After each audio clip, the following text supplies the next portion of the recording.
Hariom divine मित्रों, कैसे हैं आप लोग। तो मित्रों, आज का जो विषय है वो बहुत ही गंभीर, बहुत ही गहन, कहना चाहिए बहुत ही महत्वपूर्ण है। क्योंकि आज हम बात करने वाले हैं क्रिया योग के बारे में, और क्रिया योग से जुड़े जितने भी सवाल हैं उन सारे सवालों के जवाब आपको हमारे इस वीडियो में मिलेंगे।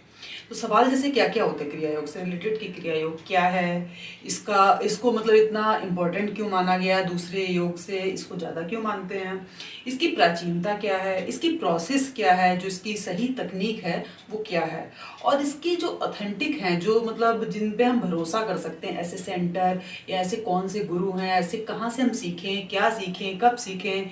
तो ये सारी बहुत सारे सवाल है जो बहुत कंफ्यूज करते हैं। तो इन सारे सवालों के जवाब आपको एक एक करके मिलेंगे। लेकिन उससे पहले मैं आपसे एक छोटी सी चीज़ शेयर करना चाहती हूँ कि क्यों मुझे ये वीडियो बनाने का मोटिवेशन आया, या मैंने क्यों सोचा कि मैं आज ये वीडियो आप लोगों के सामने लेके आऊँ।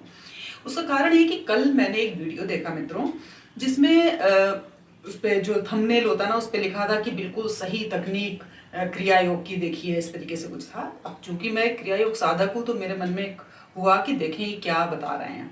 तो मैंने उस वीडियो को क्लिक किया और उस वीडियो को देखा, तो उसमें वो बता रहे थे, क्रिया योग सिखा रहे थे। और वो क्या सिखा रहे थे कि लेफ्ट से सांस लो, राइट से निकालो, लेफ्ट से लो, राइट से निकालो, मतलब 10 बार आप ऐसे करो, और 11वीं बार आप सांस लो, होल्ड रखो बंद के साथ, और फिर निकालो।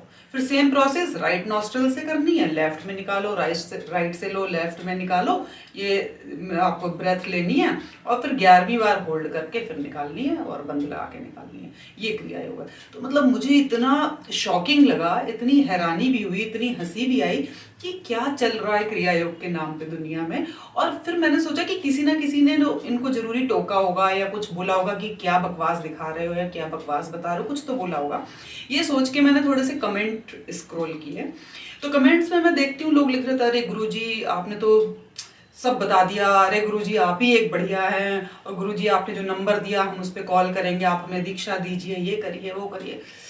तो मुझे और भी ज़्यादा हैरानी हुई। हालांकि हैरानी तो क्या, जो नहीं समझते नहीं जानते तो वो जो बताया जाता है उसको सही ही मान लेते हैं। तो ये सब देख के मेरे मन में थोड़ा सा आया कि एटलीस्ट आप लोग के पास एक जेन्युइन इन्फॉर्मेशन जो है क्रिया योग से रिलेटेड वो पहुंचनी चाहिए। तो ये सोच के मैंने ये वीडियो आज बनाने का सोचा। कल ही देखा और आज ही मैं इसको आप लोग के लिए डिलीवर कर रही हूँ। तो जैसा भी जो भी मेरी नॉलेज है उस हिसाब से मैं आपको बता रही हूँ। लेकिन हाँ, इतना जरूर है, मैं जो भी बता रही हूँ वो बिल्कुल 100% जेन्युइन है। इसमें कहीं कुछ भी झूठ या कोई स्वार्थ या कोई लालच कुछ भी नहीं है। तो सबसे पहले तो हम बात करते हैं कि क्रिया योग क्या है, इस बारे में बात करते हैं। तो आप देखेंगे क्रिया योग में दो शब्द हैं, एक क्रिया और एक योग। तो पहले हम जानते हैं कि क्रिया का क्या मतलब है यहाँ पे। तो क्रिया का यहाँ पे मतलब है कि जब हम क्रिया का, वैसे तो मतलब आपको पता है एक्टिविटी, कोई भी एक्टिविटी उसे हम क्रिया बोल देते हैं। तो लेकिन क्रिया योग में जो क्रिया का मतलब है वो है कि जब मेरुदंड से और मेरुशीर्ष के बीच में, मेरुदंड क्या होता है जो हमारी बैकबोन या स्पाइन होती है, और मेरुशीर्ष क्या होता है जो हमारा ये वाला एरिया होता है ना, जहाँ पे चोटी लोग जो पुरुष होते हैं वो चोटी रखते हैं, लड़कियां भी यहाँ पे चोटी बांधती हैं। तो ये जो एरिया होता है जिसे इंग्लिश में मेडुला ऑब्लोंगेटा भी बोलते हैं। तो जो मेरुशीर्ष और मेरुदंड के बीच में 6 चक्र होते हैं। इन 6 चक्रों के बीच में जो हमारी प्राण ऊर्जा होती है उसको ऊपर नीचे ले जाना, नीचे लाना, ऊपर लाना, नीचे लाना, ऊपर लाना, मतलब उसकी परिक्रमा करवाना, एक तरीके से हम ये कह सकते हैं। और उससे होता क्या है, उससे हमारी बैकबोन में, स्पाइन में ना एक मैग्नेटिक फील्ड डेवलप हो जाता है, चुंबकत्व डेवलप होता है। और उस चुंबकत्व से क्या होता है, जो हमारी ब्रह्मांड की ऊर्जा है वो हमारी ऊर्जा से कनेक्ट होने लगती है। तो ये तो कहलाती है क्रिया। अब योग क्या होता है, तो जब ये क्रिया, ये प्रोसेस होती है हमारी स्पाइन में, हमारी बॉडी में, ये चक्रास के बीच में जब ये क्रिया होती है, तो मेरुदंड और मेरुशीर्ष के बीच का जो टाइमिंग है, मतलब जो समय है और जो उनकी गति है वो शून्य होने लगती है, जीरो होने लगती है धीरे धीरे। तो जब ये अवस्था धीरे धीरे आने लगती है तो उससे क्या होता है कि हमारे अंदर जो कहते हैं ना असीम जो शक्तियां छुपी हुई हैं या संभावनाएं छुपी हुई हैं, ये कह सकते हैं, तो वो जो है खुलने लग जाती हैं, जागने लग जाती हैं इस प्रोसेस से। तो क्रिया और योग, मतलब क्रिया करने से जो प्रोसेस हो रही है, जो हमें रिजल्ट मिल रहा है, वो मिलके बनता है क्रिया योग। आप इसको एक एग्जाम्पल से ऐसे समझिए, जैसे कोई बीज है और वो ऐसी सड़क पे पड़ा हुआ है, तो उसकी क्या संभावनाएं हो सकती हैं? हो सकता है कि वो सूख के वहां पे खत्म हो जाएगा, हो सकता है वो किसी के पैरों के नीचे से कुचल जाए, हो सकता है उसके ऊपर से कोई साइकिल बाइक कुछ भी निकल जाएगा तो वो डिस्ट्रॉय हो जाएगा। तो कोई भी संभावनाएं हैं। लेकिन उसकी एक संभावना ये भी कि अगर उस बीज को उठा के किसी मिट्टी में डाल देते हैं अच्छी सी, जहाँ पे सूरज की रोशनी आए और उसमें हम पानी और खाद वगैरह सब दें, तो उसमें कितनी संभावना है कि उस एक बीज से एक तना, फिर इतनी सारी डाल और इतने पत्ते, फिर फूल और फल, फिर उन फलों में इतने सारे बीज, फिर उनसे फिर और सैकड़ों बीज, कितनी कितनी संभावनाएं छुपी हैं। तो ऐसी हमारे अंदर ये सारी संभावनाएं हैं। लेकिन उसको बस वो कहते हैं ना, खाद पानी मिट्टी, वो चीज है ये क्रिया। तो जब ये होगी तो सारा कुछ हमारे अंदर का सारा कुछ कहते हैं ना, संभावनाएं सारी जागृत हो जाएंगी। अब हम बात करते हैं कि क्रिया योग की प्राचीनता क्या है, मतलब ये क्या, कब से शुरू हुआ, कैसे हुआ, क्या है आखिर इसकी इसकी जो शुरू से लेके कहाँ से स्टार्ट हुआ और अभी कलयुग तक ये इसकी प्रोसेस कैसे चली है।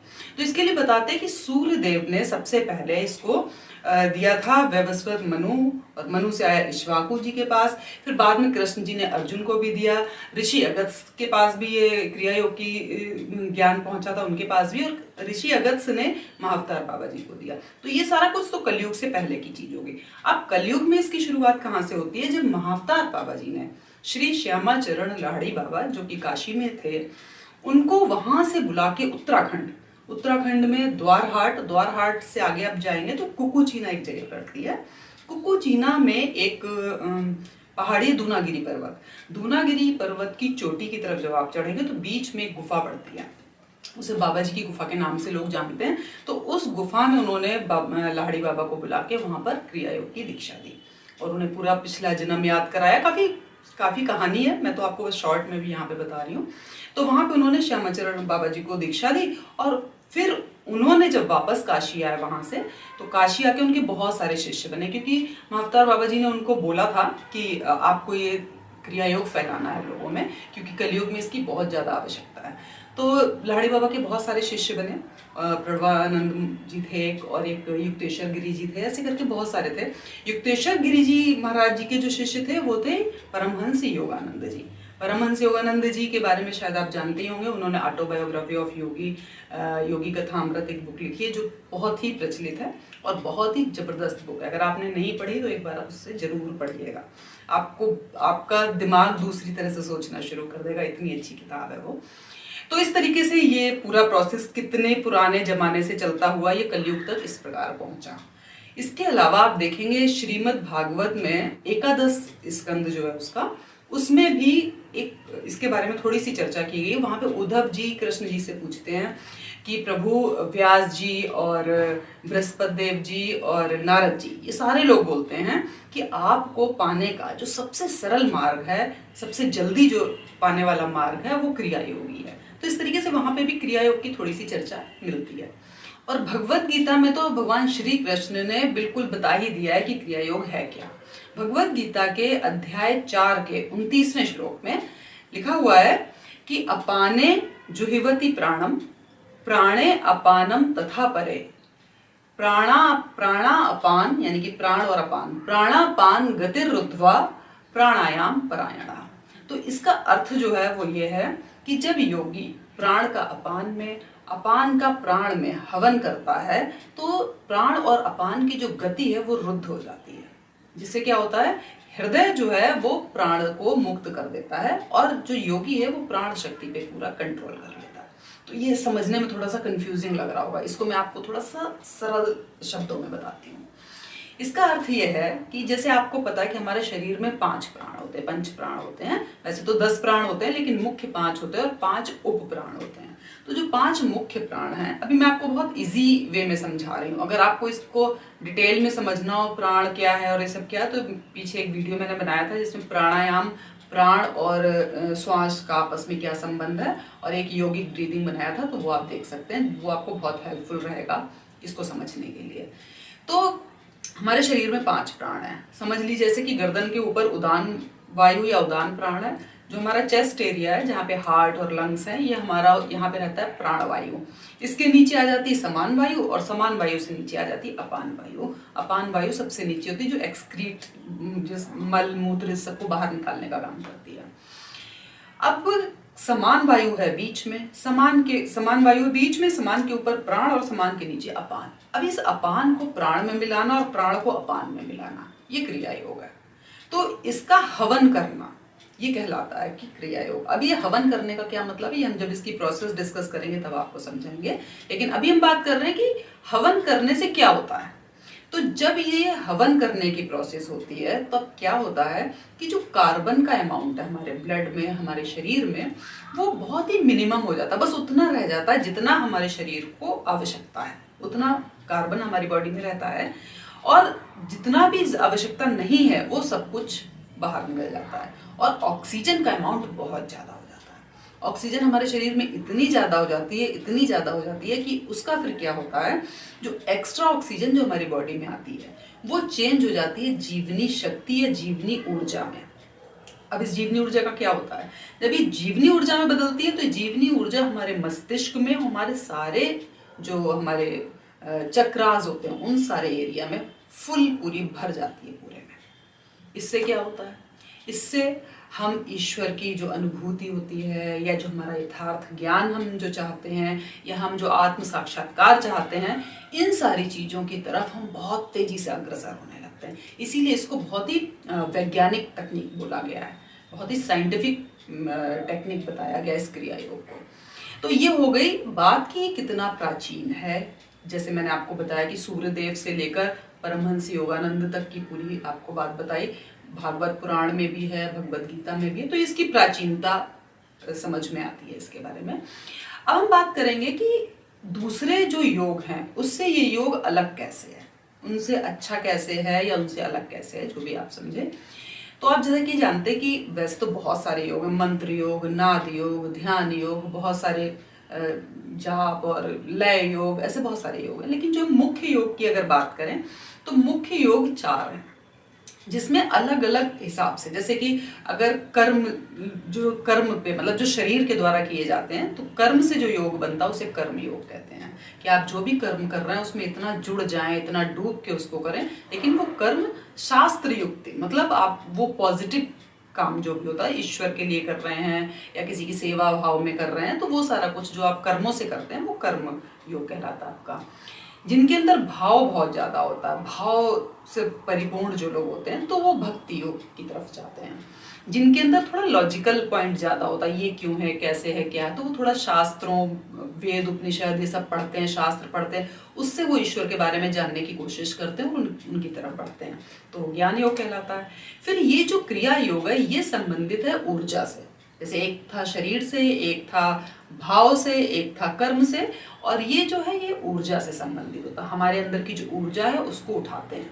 तो ऊर्जा जब उठती है तो धीरे धीरे जब प्रैक्टिस आपकी हो जाती है और जब वो तेजी से उठना शुरू करती है तो उसकी स्पीड इतनी तेज होती है, मतलब क्रिया योग एक ऐसा योग है जिसमें आप ऐसे समझिए अगर आधे मिनट की आप क्रिया करते हैं तो वो आपकी 1 साल की जो आध्यात्मिक विकास होता है ना, आप किसी भी मार्ग से 1 साल का जो आध्यात्मिक विकास करेंगे वो क्रिया आधे मिनट की क्रिया में हो जाता है। इसीलिए इसको एरोप्लेन मोड या रॉकेट टेक्निक भी कहा गया है। कहीं कहीं पे आप पढ़ेंगे तो आप देखेंगे ये शब्द बहुत यूज किए गए हैं क्रिया योग के लिए।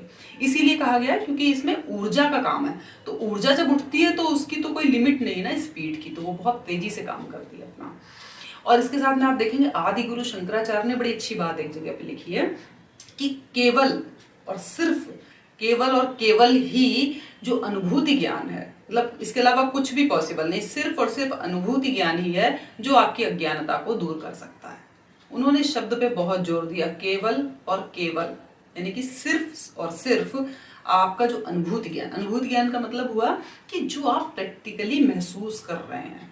तो जब आप क्रिया योग से को करना सीख लेते हैं और जब आप उसमें गहरा उतरना सीख लेते हैं, अपनी ऊर्जा को ऊपर नीचे करना सीख लेते हैं, प्राण शक्ति को बैलेंस करना सीख लेते हैं, तो जितने भी क्वेश्चन है ना, आज तक आपके दिमाग में जितने भी क्वेश्चन आए होंगे कि सृष्टि कैसे बनी, सृष्टा कौन है, मैं कौन हूँ, मैं क्यों आया हूँ, मैं इससे पहले कहाँ था, अब मृत्यु के बाद क्या होगा, ऐसे बहुत सारे सवाल जो आप पढ़ते भी हैं, सुनते भी हैं, समझते भी हैं, लेकिन फिर भी आप किसी रिजल्ट पे नहीं पहुंच पाते। तो ये सारी चीजें आपके अंदर से आपको रिप्लाई सबके मिलने शुरू हो जाते हैं। तो मतलब ये एक अनुभूति ज्ञान होता है, ये कह सकते हैं। तो आप क्रिया योग को इस तरह से समझ सकते हैं कि जैसे मैंने शुरुआत में भी बताया था कि मेरुदंड से मेरुशीर्ष के बीच में सारे चक्रों की यात्रा होती है, परिक्रमा होती है। तो जैसे आप सुनते होंगे पंचकोशी परिक्रमा, आपने नाम सुना होगा।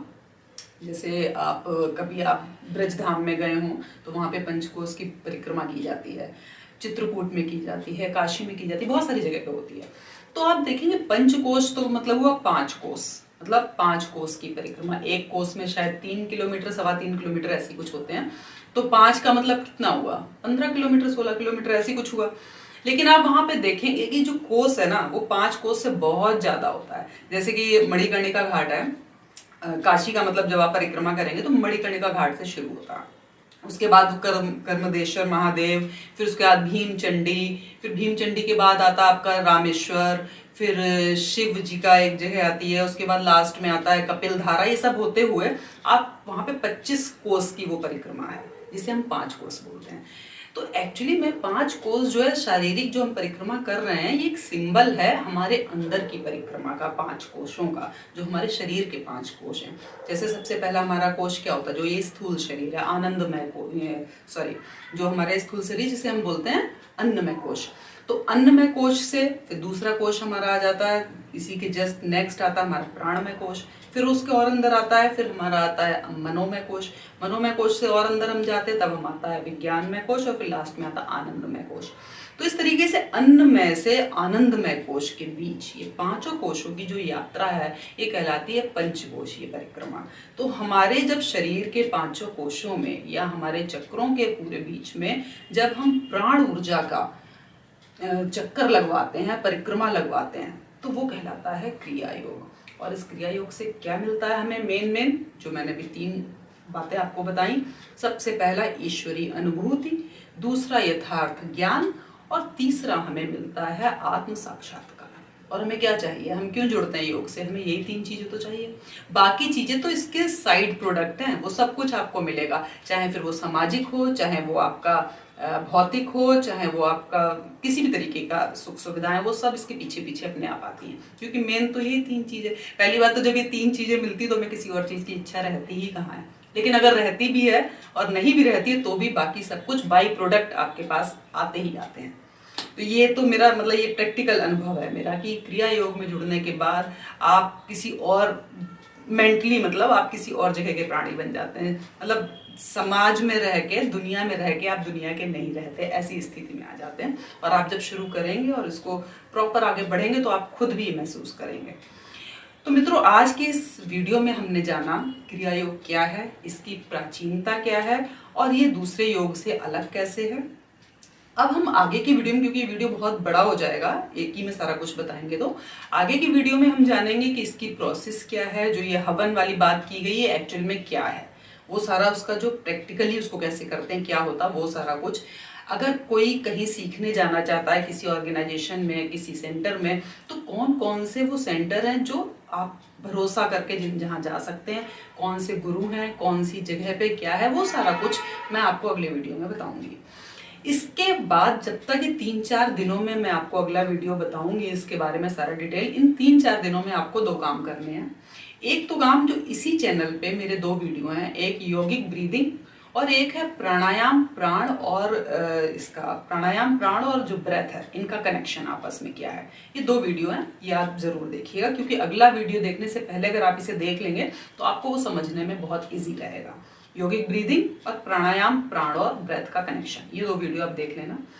इसके अलावा अगर आप महाअवतार बाबा जी के बारे में जानना चाहते हैं कि वो कौन थे, कैसे थे, कैसे लोग उनसे कनेक्टेड हुए, लोगों के कैसे एक्सपीरियंस रहा, मेरा पर्सनल उनके साथ कैसा एक्सपीरियंस था, कैसे मैंने उनको जाना, कैसे वो मेरे जीवन में आए, जो भी मेरा उनके साथ एक्सपीरियंस रहा वो, प्लस जो उनकी वो गुफा है जहाँ पे उन्होंने बाबा लाड़ी बाबा जी को बुला के दीक्षा दी थी, वो गुफा जहाँ पे है, तो वहां जाने का मित्रों 2 रास्ते हैं। एक तो है कि जब आप दूनागिरी पहाड़ी पे पहुंचेंगे कुकुचीना में, तो एक रास्ता है जो सीधा बाबा जी की गुफा के लिए जाता है, एक रास्ता है जो बैक साइड से पूरा ऊपर चढ़ के फिर उतर के बाबा जी की गुफा के लिए जाता है। तो मैं हमेशा वो टफ वाला रास्ता ही प्रेफर करती हूँ मतलब, और उसका रीजन ये है कि जो जो ऊपर से उतरते हैं ना पांडुखोली जाके, तो पांडुखोली में मैंने अभी इतनी अपनी धार्मिक यात्राओं में सिर्फ वही एक जगह देखी जहाँ पे बाबा जी और बाबा जी की जो बहन है नाग लक्ष्मी माता, उनकी इतनी सजीव मूर्ति, मतलब क्या शब्द नहीं है मेरे पास उस जगह को बताने कहने के लिए। इतनी सजीव मूर्तियां बाबा जी और उनकी बहन की मैंने वहां पे देखी कि मैं सिर्फ उस जगह की वजह से, जहाँ पे वो पूरी तपोस्थली है, वहां पे एक संत हैं जो तपस्या करते हैं उस जगह पे जहाँ पे वो मूर्तियां हैं ऊपर पांडुखोली में। तो बाकी बहुत सारी चीजें वहां पे एक्चुअली पांडव जो उसमें अपने जब अज्ञातवास में गए थे तो वहां पे छुप के रहे थे जाके, तो इसीलिए उसे पांडुखोली बोलते हैं। लेकिन वहां पे जो वो प्रॉपर एक जो ये जगह है छोटी सा एक अलग बना जो बाबा जी और उनकी बहन का, वो बहुत ही, मतलब उसके लिए मैं क्या ही बोलूं, मतलब अविस्मरणीय है, अकल्पनीय, बहुत ही अच्छी जगह। वहां तो अगर आप पहुंच गए ना तो आप वहां से उठने का ही मन नहीं करेंगे। तो मैं सिर्फ उसकी वजह से मैं इतना लंबा रास्ता तय करके पहले पांडुखोली चढ़ती, फिर पांडुखोली से उतर के बाबा जी की गुफा आती हूँ।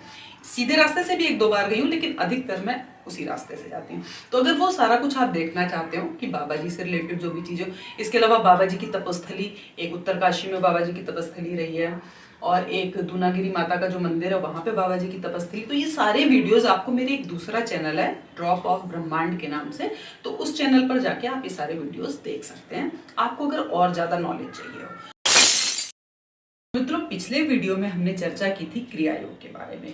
तो क्रिया योग के बारे में हमने क्या क्या जाना था कि क्रिया योग क्या है, इसकी प्राचीनता क्या है और दूसरे योगों से अलग कैसे है या उससे उच्च क्यों माना गया है। तो उसमें हमने सारा देखा था कि किस तरह से भागवत में क्या लिखा है, भगवत गीता में क्या लिखा है, इस तरीके की हमने सारी वो सारा डिटेल जानकारी ली थी। और साथ में हमने ये बात की थी कि पंचकोशीय परिक्रमा, जो हमारे शरीर में प्राणों की जो परिक्रमा की जाती है पांचों कोशों में, जो हमारे शरीर के 5 कोश हैं उसको कहते हैं पंचकोशीय परिक्रमा। तो आज के इस वीडियो में हम बात करेंगे वो पंचकोशीय परिक्रमा के पड़ाव क्या क्या हैं, या ऐसे सीधी भाषा में बोले तो क्रिया योग के जो स्टेप्स हैं वो क्या क्या हैं। तो सबसे पहले तो हम इनके नाम जान लेते हैं, फिर हम इसको डिटेल में बाद में बात करेंगे। तो सबसे पहले तो आता है हमारे शरीर का संतुलन, दूसरे नंबर पे आएगा हमारी श्वास का संतुलन, ब्रेथ की जो बैलेंसिंग है वो, तीसरे नंबर पे आएगा दृष्टि का संतुलन, चौथे नंबर पे आता है इसमें नाभि क्रिया या नाभि चालन भी इसको कोई कोई लोग बोल देते हैं।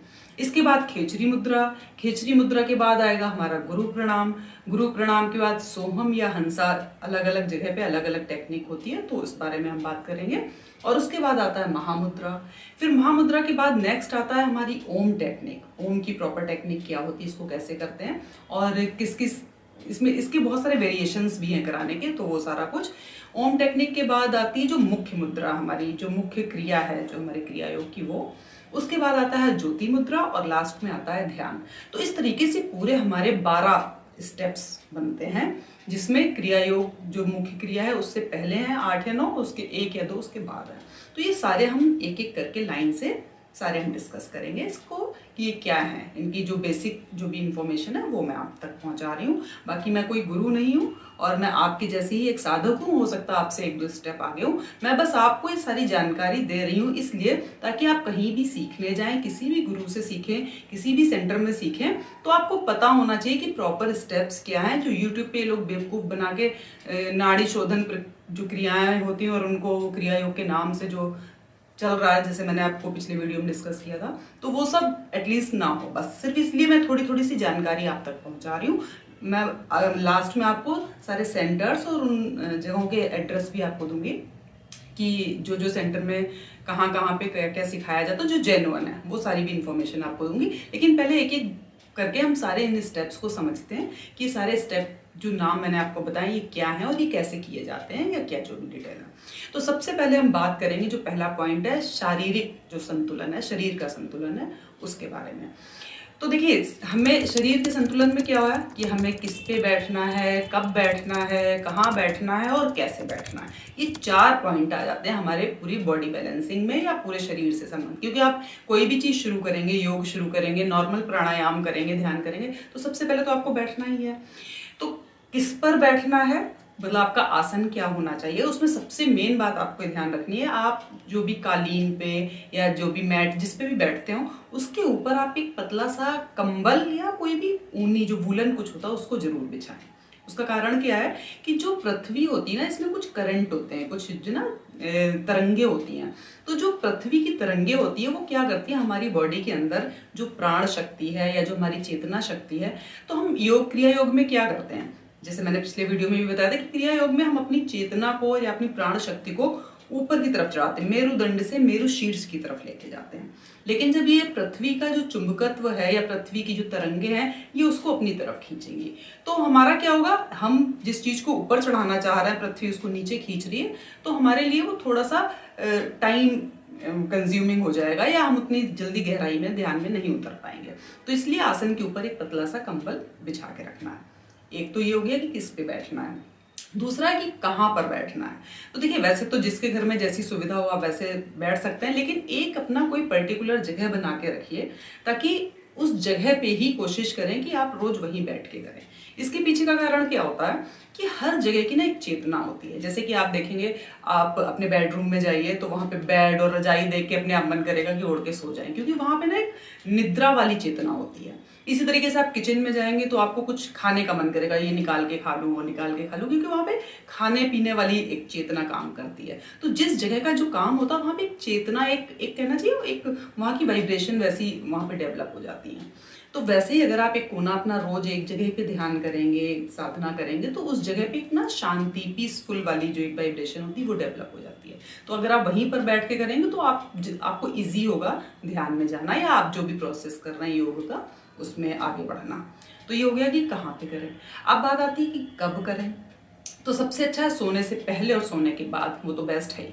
लेकिन फिर भी अगर टाइमिंग पूरे दिन के हिसाब से देखें, क्योंकि कोई जॉब पे जा रहा है, कोई ऑफिस में, कोई कहीं है, कोई कहीं, तो हम एकदम से सुबह नहीं जल्दी कर पा रहे या देर तक नहीं कर पा रहे, किसी की नाइट शिफ्ट है, कुछ भी ऐसे होता है। तो आप देखिए जैसे 4 ऋतुएं होती हैं हमारी। सबसे पहले बसंत ऋतु आती है, फिर उसके बाद आती है ग्रीष्म, फिर बारिश आ जाती है, फिर उसके बाद आती है शरद ऋतु या सर्दियां। तो ऐसे 4 ऋतुओं में हमारे 3-3 महीने पूरे डिवाइड हो जाते हैं। उसी तरीके से पूरा दिन जो है ना वो 4 पार्ट में डिवाइड होता है। जैसे ऋतुएं जब बदलती हैं तो पूरी प्रकृति बदलने लगती है, वैसे ही जब ये जो टाइमिंग मैं आपको बताने जा रही हूँ, जब ये बदलती है तो पूरे दिन का जो हमारे अंदर का परिवर्तन है ना वो परिवर्तन शुरू हो जाता है। जैसे प्रकृति में परिवर्तन ऋतुओं से होता है, वैसे हमारे अंदर परिवर्तन उस टाइमिंग में होता है। तो अगर आप उस टाइमिंग में करते हैं तो वो भी टाइमिंग ध्यान के लिए अच्छा है। तो वो कैसे होता है, जैसे ही बसंत ऋतु को बराबर किया गया है या उसको रिजेंबल किया गया है मॉर्निंग टाइमिंग से, जो 6 बजे। तो जैसे अगर आप 5 बजे शुरू करें या 4 बजे, कितने बजे भी शुरू करें, तो 6 बजे के आसपास आपका खत्म हो जाए। फिर दोपहर के 12 बजे यानी कि 11 बजे के आसपास शुरू करेंगे तो 12 बजे, 12:15 बजे तक खत्म हो जाएगा।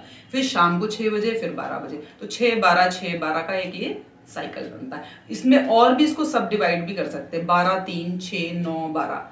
तो ये डिपेंड करता है कि आपको कब टाइम मिलता है, लेकिन मेरे ख्याल से सबसे अच्छा है कि आप सो के उठते हैं जब, तो वो सबसे बढ़िया होता है, पीसफुल होता है, चारों तरफ का शोर भी नहीं होता, या जब आप सोने जा रहे होते लेट नाइट तब भी शांति होती है, तो वो सबसे बेस्ट टाइमिंग रहता है। अब बात आती है कि इसको कैसे, मतलब किस आसन में बैठना है। तो देखिए सबसे अच्छा तो ये पद्मासन है, ये बेस्ट आसन माना गया है हमारे क्रिया योग के लिए या कोई भी योग के लिए। पद्मासन तो बेस्ट है, अगर आप बैठ सकते हैं तो ठीक है, नहीं बैठ सकते अर्ध पद्मासन में बैठिए, धीरे धीरे कोशिश कीजिए, बाद में पद्मासन हो जाएगा। इसमें भी नहीं बैठ सकते हैं तो आप इसको सुखासन में आराम से जैसे पालथी मार के बैठते हैं वैसे ही बैठ जाइए। और जो ब्रह्मचारी लोग हैं वो इसको सिद्धासन में, या जो ब्रह्मचारिणी है वो उसको सिद्ध योनि आसन में बैठ सकते हैं, उसमें कर सकते हैं। मेन इसमें क्या ध्यान रखना होता है, क्यों हम पद्मासन को प्रेफर किया जाता है, जो हमारी बॉडी है ना, जब हम रीढ़ की हड्डी को सीधा रखते हैं, गर्दन को बिल्कुल सामने रखते हैं, ना बहुत ऊपर रखते हैं ना बहुत नीचे, बिल्कुल सामने रहती पोजीशन। और जब हम पद्मासन में होते हैं तो हमारा ये जो एरिया है ना ये पूरा जमीन से टच होता है, और एक हमारी जो शेप है ना एक ट्रायंगल या पिरामिड की शेप बनती है। तो जब एक हमारी बॉडी एक पिरामिड शेप में रहती है, जब आप देखेंगे आप पालथी मार के बैठे तो घुटने आपके बहुत ऊपर रहते हैं जमीन से और आपके पंजे जमीन को टच करते हैं, तो वो प्रॉपर एक पिरामिड शेप या ट्रायंगल शेप नहीं बनती है बॉडी की।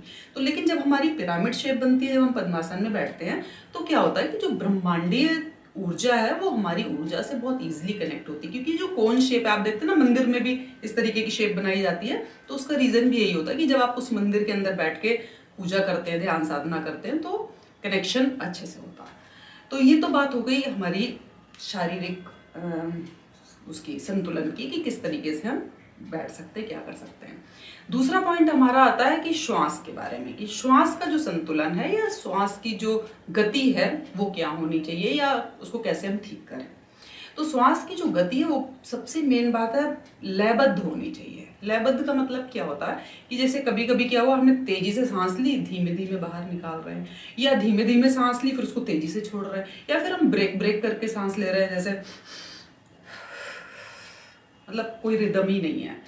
तो यहाँ पे क्या है, श्वास को आपको रिदमिक बनाना है। रिदमिक का मतलब होता है कि जितने फ्लो में आप ले रहे हो उतनी फ्लो में आपको बाहर निकालना, फिर जितने फ्लो में ले रहे हो उतने फ्लो में बाहर निकालना। टूटनी नहीं चाहिए सांस, ये नहीं आधी आधी करके लिया फिर तेजी तेजी से छोड़ दिया, एकदम से बहुत देर तक होल्ड किए रहे, बहुत तेजी से बाहर निकाल दिया, वो नहीं होना चाहिए। एकदम रिदम। अब रिदम में बनाने के लिए आपको क्या करना होगा, उसके लिए आप काउंटिंग कर सकते हैं। जैसे स्टार्टिंग में आप 5-5 की काउंटिंग कर लीजिए कि 5 की काउंटिंग तक में अंदर जानी है, फिर 5 की काउंटिंग तक उसको होल्ड रखिए, फिर 5 की काउंटिंग में उसको बाहर निकालिए, फिर 5 की काउंटिंग में बाहर भी होल्ड रखिए। जैसे ये 5-5 का रिदम बनेगा ना, फिर इसको एक एक स्टेप बढ़ाते जाइए, 6-6 कर लीजिए, 7-7 कर लीजिए, ऐसे धीरे धीरे आप इसको बढ़ा सकते हैं। 12 की काउंटिंग तक भी बढ़ा सकते हैं, लेकिन जल्दबाजी नहीं है, बहुत आराम से। और अगर आप काउंटिंग के हिसाब से नहीं भी, मतलब जब आसन पे बैठे तब तो आप काउंटिंग कर सकते हैं, चलते फिरते में भी आपको ये ध्यान रखना है कि आप अपना जो कंसंट्रेशन है वो सांस पे बना के रखें, ताकि काम करते करते भी आप अपना सांसों पे ध्यान रखेंगे तो आप धीरे धीरे सांस लेंगे, धीरे धीरे छोड़ेंगे, तो आप अपने आप कूल फील करेंगे। क्योंकि जितनी तेजी से आप देखते हो ना, गुस्सा में होते हैं तुम, कितनी तेजी तेजी से हमारी सांस चलती है। वो सांस अगर आपकी कंट्रोल हो जाएगी तो आधा योग तो वैसे, आधे से ज्यादा योग तो वैसे ही हो गया, क्योंकि श्वास से ही अष्ट सिद्धियां नवनिधियां सब श्वासों पे डिपेंड है। ये मैंने पिछले वीडियो में सारा डिटेल में बताया था कि किस तरीके से जब इसके अंगुल कम होते जाते हैं, यानी कि हमारी सांस एकदम स्लो, गहरी, लंबी होती जाती है, तो हमारे अंदर ऑटोमेटिकली कुछ सिद्धियां आती हैं जिनका हमें पता भी नहीं चलता। तो ये हो गई हमारी श्वास की बात कि श्वास जो हमारी लयबद्ध होनी चाहिए। तीसरा आता है दृष्टि, कि हमारी आंखें, हमारी दृष्टि जो है वो कहाँ पे केंद्रित होनी चाहिए। तो इसमें हम बात करते हैं शांभवी मुद्रा की। तो जब हम क्रिया योग है तो इसमें शांभवी मुद्रा का अपना बहुत ही स्पेशल रोल है। शांभवी मुद्रा में क्या करते हैं कि हम जो अपनी दृष्टि है ना, वो इस जगह पे, जिसे हम कूटस्थ बोलते हैं, एकल नेत्र भी बोलते हैं, दिव्य चक्षु भी बोलते हैं, तो यहाँ पे हमें अपनी दृष्टि को केंद्रित करना होता है। क्यों केंद्रित करना होता है? इससे क्या होता है, जो हमारे अंदर का जो भी इच्छा शक्ति है या जो हमारे आत्मज्ञान की जो अनुभूति है, तो उसका जो केंद्र है वो इसी कूटस्थ को या दिव्य चक्षु को कहा गया है। तो इसलिए इस पे जब हम अपना ध्यान केंद्रित करते हैं तो हम इन सारी संभावनाओं की तरफ बढ़ने लग जाते हैं। और कुछ लोग इसको आज्ञा चक्र भी बोलते हैं मित्रों, लेकिन आज्ञा चक्र जो है वो हमारे यहाँ मेरु शीर्ष में होता है।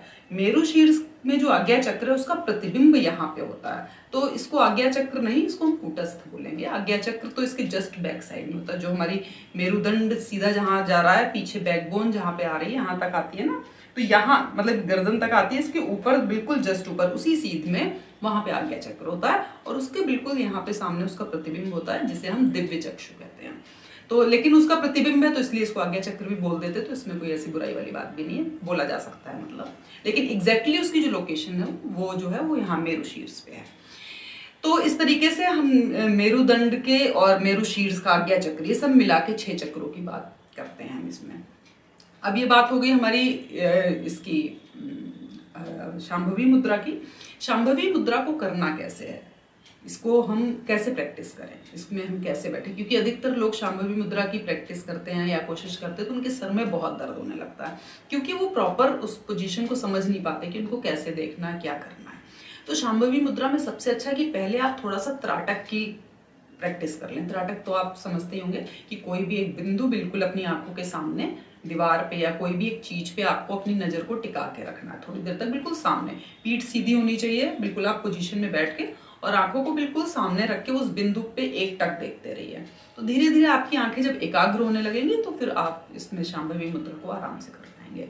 शांभवी मुद्रा में करना कैसे होता है कि आप सीधा बैठ के पोजीशन में अपने हाथों को आप चिन्ह मुद्रा या ज्ञान मुद्रा में रख सकते हैं, और उसके बाद आप सीधे, पहले आप सामने देखते रहिए थोड़ी देर तक, उसके बाद आप आंखों को जब ऊपर करेंगे तो आप जब आप ऊपर आंख करेंगे तो आपको जो आईब्रो है ना, जो ये मिलती है ना, तो एक वी शेप आपको दिखाई देगी ऐसे करके, जैसे वी शेप होती है ना। तो आप जब उस वी शेप में देखेंगे तो आपको क्या करना है, उस वी शेप के अंदर से बाहर देखना है, ये कोशिश करनी है, तो आपकी आंखें ऑटोमेटिकली यूं हो जाएंगी। और जब आप उसमें आप वी शेप की आपको सिर्फ आउटलाइन दिखाई देगी। अब जब आप उसको जब अंदर से देखने की कोशिश करेंगे तो ऑटोमेटिक आप देखेंगे आपकी आंखें थोड़ी सी ऐसे हो जाएंगी। आपने लाहड़ी बाबा की फोटो देखी होगी, उनकी आंखें आपको अधिकतर ऐसे दिखती हैं। तो वो हर समय ही शांभवी में रहते थे, तो मतलब वो हर समय ही आईब्रो के बीच में उस जगह पे अपना ध्यान केंद्रित ऐसे करके और फिर ऐसे हो जाती है थोड़ी सी। तो वो उस वी शेप से उनको बाहर की तरफ आपको देखना है। आप धीरे धीरे कोशिश करना, एकदम से पहले दिन नहीं करना। पहले आप त्राटक कीजिए, त्राटक करने के बाद आप धीरे धीरे आंखों को सीधा रखने की कोशिश करिए, धीरे से थोड़ा सा ऊपर, फिर ऊपर से लाके फिर थोड़ा ऊपर सेंटर में, और फिर थोड़ा सा इस जगह के यहाँ से ऐसे लगेगा आप अंदर जाके देख रहे हैं। इस टाइप की आप जब करके देखेंगे तो आपको समझ आ जाएगा कि मैं क्या बता रही हूँ। तो वहां से आप अंदर उसमें देखने की कोशिश करेंगे। तो इसे कहते हैं शांभवी मुद्रा। शांभवी मुद्रा को कुछ लोग वैष्णवी मुद्रा भी कहते हैं, कुछ लोग इसको क्षितिज मुद्रा भी कहते हैं। क्षितिज मुद्रा क्यों कहते हैं? क्योंकि आप इसमें आंखें खोले भी हैं और बंद भी करें हैं। इसमें आप आंखें खोलें और आप थोड़ी सी आंखें बंद भी करें। आंखें आप देखेंगे कुछ लोग आंखें बंद ही कर लेते हैं। वैसे इसकी जो सही पोजीशन है वो आधी अध खुली आंखें कही जाती है, मतलब आधी बंद आधी खुली। वो क्षितिज, जहां जैसे पृथ्वी और आकाश मिलते हैं ना, जिस जगह पे पृथ्वी और आकाश जब मिलते हैं तो एक वी बन जाता है, वी शेप। तो ये वी शेप है। अब इस वी शेप के अंदर से देखना है, तो इसीलिए इसको शायद क्षितिज मुद्रा इसीलिए बोला जाता है। तो कोशिश कीजिए कि खुली आंखों से करें। नहीं कर सकते तो आप शुरुआत में तो कुछ भी जबरदस्ती नहीं करना। शुरुआत में तो जितना जैसे भी होता है उसको धीरे धीरे करना। जबरदस्ती करेंगे, पद्मासन जबरदस्ती बैठेंगे तो पैरों में दर्द हो जाएगा, घुटनों में दर्द हो जाएगा।